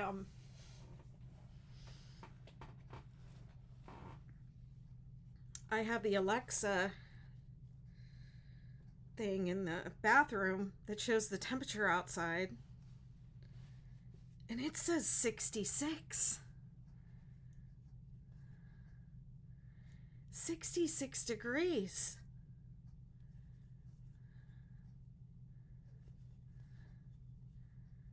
Now I feel excited. I feel real excited to go out there. I bet it's going to be nice, but if it might be windy.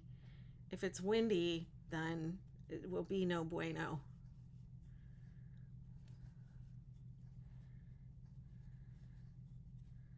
But if it's not windy, it will be bueno.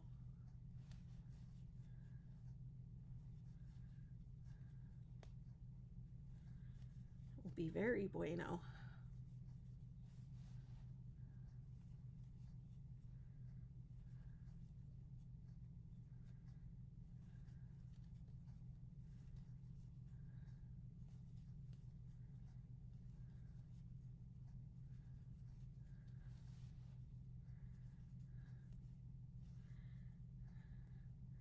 I think there might be a knot between here and the end of my yarn. I don't know. Just like the way the colors look like they're coming off. Looks like the outside has a little bit of green or something on it. Here we have that blue coming in.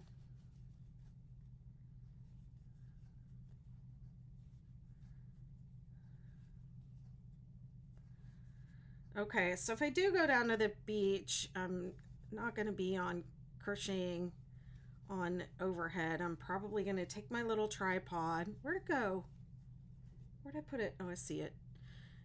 Take my little tripod probably with me and set that up with ocean view for you so you can enjoy the amazing ocean today. I don't know. I'll take the crochet project with me, but I might not crochet the whole time or at all when I'm down there. But I'll take TikTok with me. I'll take the crochet with me, and we'll see how it goes.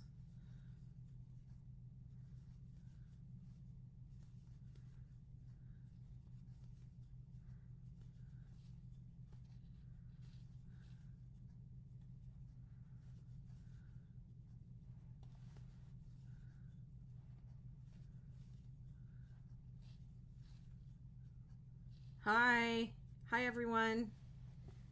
People joining. People are on the scrolling.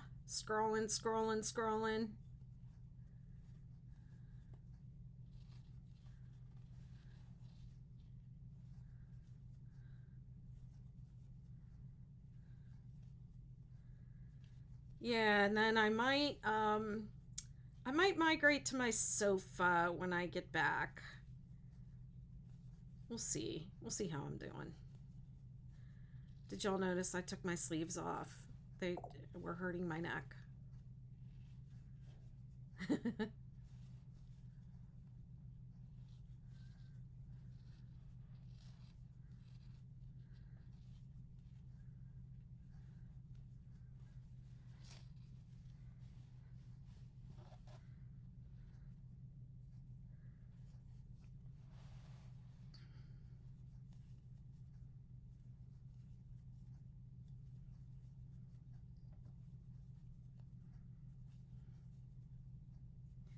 I mean, two of my favorite things, crocheting and the ocean.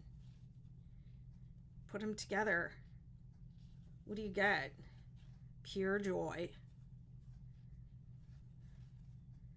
I could sit there and crochet all day. It's warm enough. The temperature's right. But I think it's going to be nice down there. We'll see. It might be windy. I'm not seeing. Uh, it just looks like a beautiful day to go to the beach.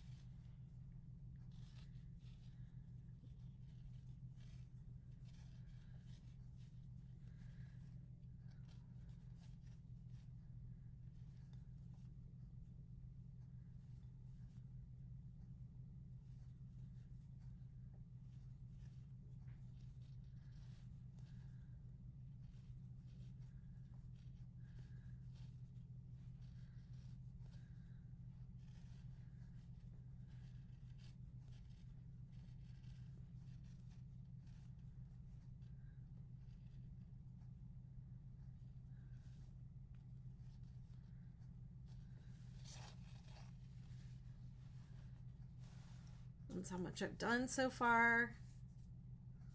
Thank you, Jen. It's this is the 6-day kid blanket. I'm using Karen tea cakes, and I started with dewberry plum cake, and then I switched to rainfall. I'm finishing up the rainfall right now.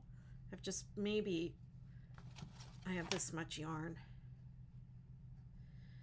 And then I'm going to switch to Ocean Night after I complete this skein. I'm going to switch to Ocean Night, and I'm going to be taking a little, taking a break to get something to eat, and I'm going to take my project down to the ocean and see if it's a good day to crochet down at the ocean today.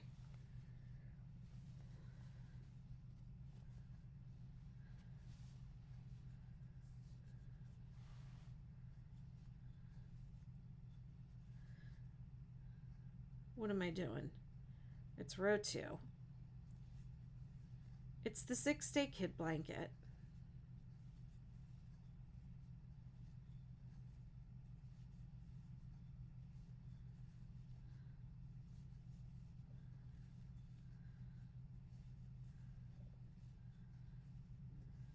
It's free on my website, bettymcknit.com. Free with ads, I should say. And you can purchase an ad-free PDF on my site as well. Betty McKnit 6-day kid blanket. If you Google it, my website should come right up. I have tutorials on YouTube as well. They're not the greatest, but they'll help you. It's more, I'm not really great at the tutorials, but I am good at just kind of sitting and crocheting like this. It's like you can crochet along with me and feel like you got your crochet mama helping you out.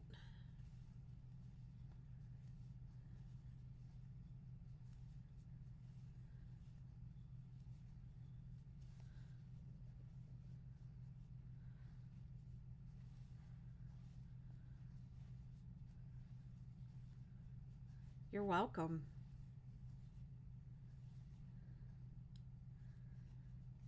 I have communities around this pattern on Facebook and all social media, actually, but I have a large group on Facebook.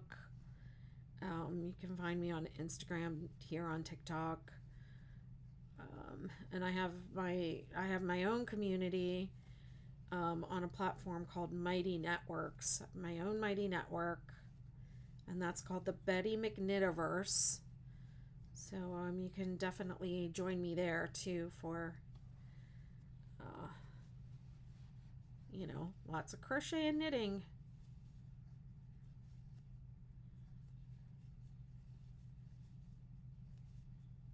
I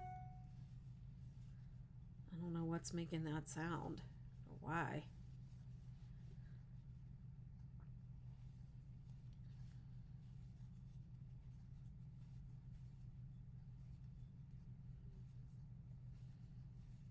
Thanks for following.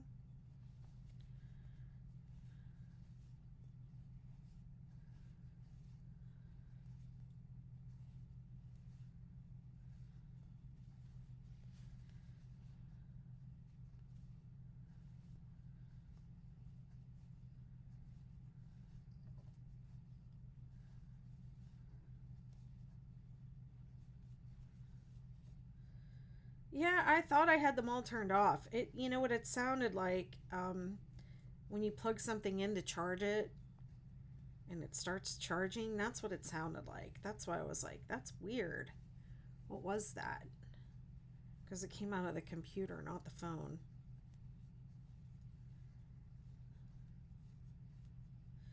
Almost at the end of this skein, and I'm gonna take my break after that, get something to eat.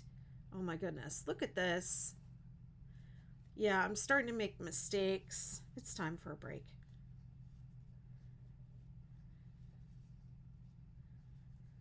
I walk by the ocean every day as long as it's not raining, or I mean, sometimes I don't really get to take a walk. Sometimes I just go down and I'm like, ooh, you look angry today. But I visit the ocean every day. It's just a meditative practice. It's a spiritual practice for me to go visit the ocean every day. What did I say? What did I say? I said I think there's a knot because there's just a little bit of this color that came in. I'm gonna leave it in, but I will just say this for anybody who hasn't heard me harp on this. I do not tie knots in my work. I don't believe in the magic knot. It comes undone. I have seen it time and time again. I don't believe anybody who says I've never had one come undone, because most of us do not most of us do not crochet and knit for ourselves. We gift most of what we make, or we sell it online, or wherever. And so you don't know where all those magic knots ended up. So don't tell me that you've never had one come undone, because if you gave that blanket to somebody that you know and it had a knot in it that came undone, they probably don't want to tell you. They don't want to hurt your feelings. So, no, I am not leaving that in my work. I just treat it like a new join, and, just start the next color, and I'll untie it or cut it out and weave it in later. That is the only time I would tie a knot is if it was an emergency. Like, let's say I'm making a repair, or I had to play yarn chicken and I don't have enough left to safely weave it in. Then I will tie a knot to secure it, but I won't be happy about it. I won't be happy about it. So yeah, I do not leave knots in my yarn. Some people believe, like, oh, if you put a knot, in this blanket, wherever that knot falls on that person's body, they're going to have an ache or get cancer. Like, I don't believe that's true. But I just think it's not a good way to secure your work.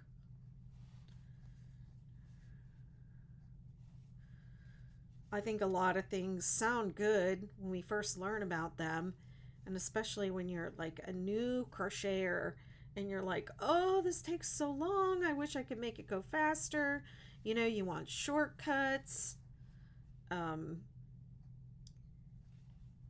I don't join when I don't know. I don't leave the knots in when I weave it in.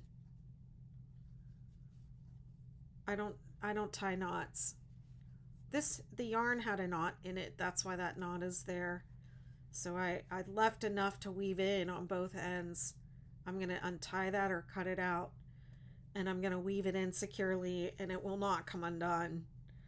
I um I had to take apart I've had to take apart my work after I've woven in the ends, and it is a pain in the butt. I cannot, I mean, it's work. That's why I don't tie my ends in until I'm done. I know some people are like, weave them in as you go along, and that's wonderful. I'm talking about my sister. I weave mine in as I go along, and then I don't have anything to worry about. And it's like, number one, I want to smack you, and number two, I'm not doing it. And the reason is because I've had to take apart the things that I've woven the ends in on, and it was a pain in the butt. When I weave my ends in, it is very secure. Okay, these are the first two. It feels so nice. This is Dewberry Plum Cake. And this, where the blue starts in, is Rainfall. And then this is Ocean Night, and that's going to be next. Yes, I'm doing it quirky fiber. I am intentionally working it a little bit tighter than I normally would, but it's because I've made a lot of these blankets with this yarn, and they all stretch out. Some of them have stretched out a little bit more than what I like, so I'm doing it a little bit tighter so that yeah. So I'm going to leave that there, and I'm going to, let's see. I am taking a break.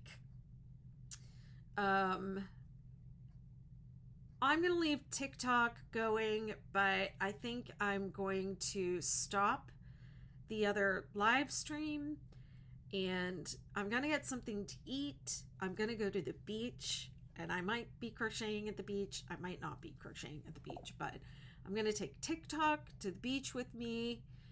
So I'm going to leave TikTok going, and while I eat, and then we'll be headed to the beach. And then the rest of you on Facebook and YouTube, I'm going to end the live stream, and I'm going to come back to you because I can't take this whole setup with me, and the batteries need to charge and all that stuff. So I'm going to let the Facebook and YouTube streams, I'm going to end them, and I'll come back when I'm ready to work at home again.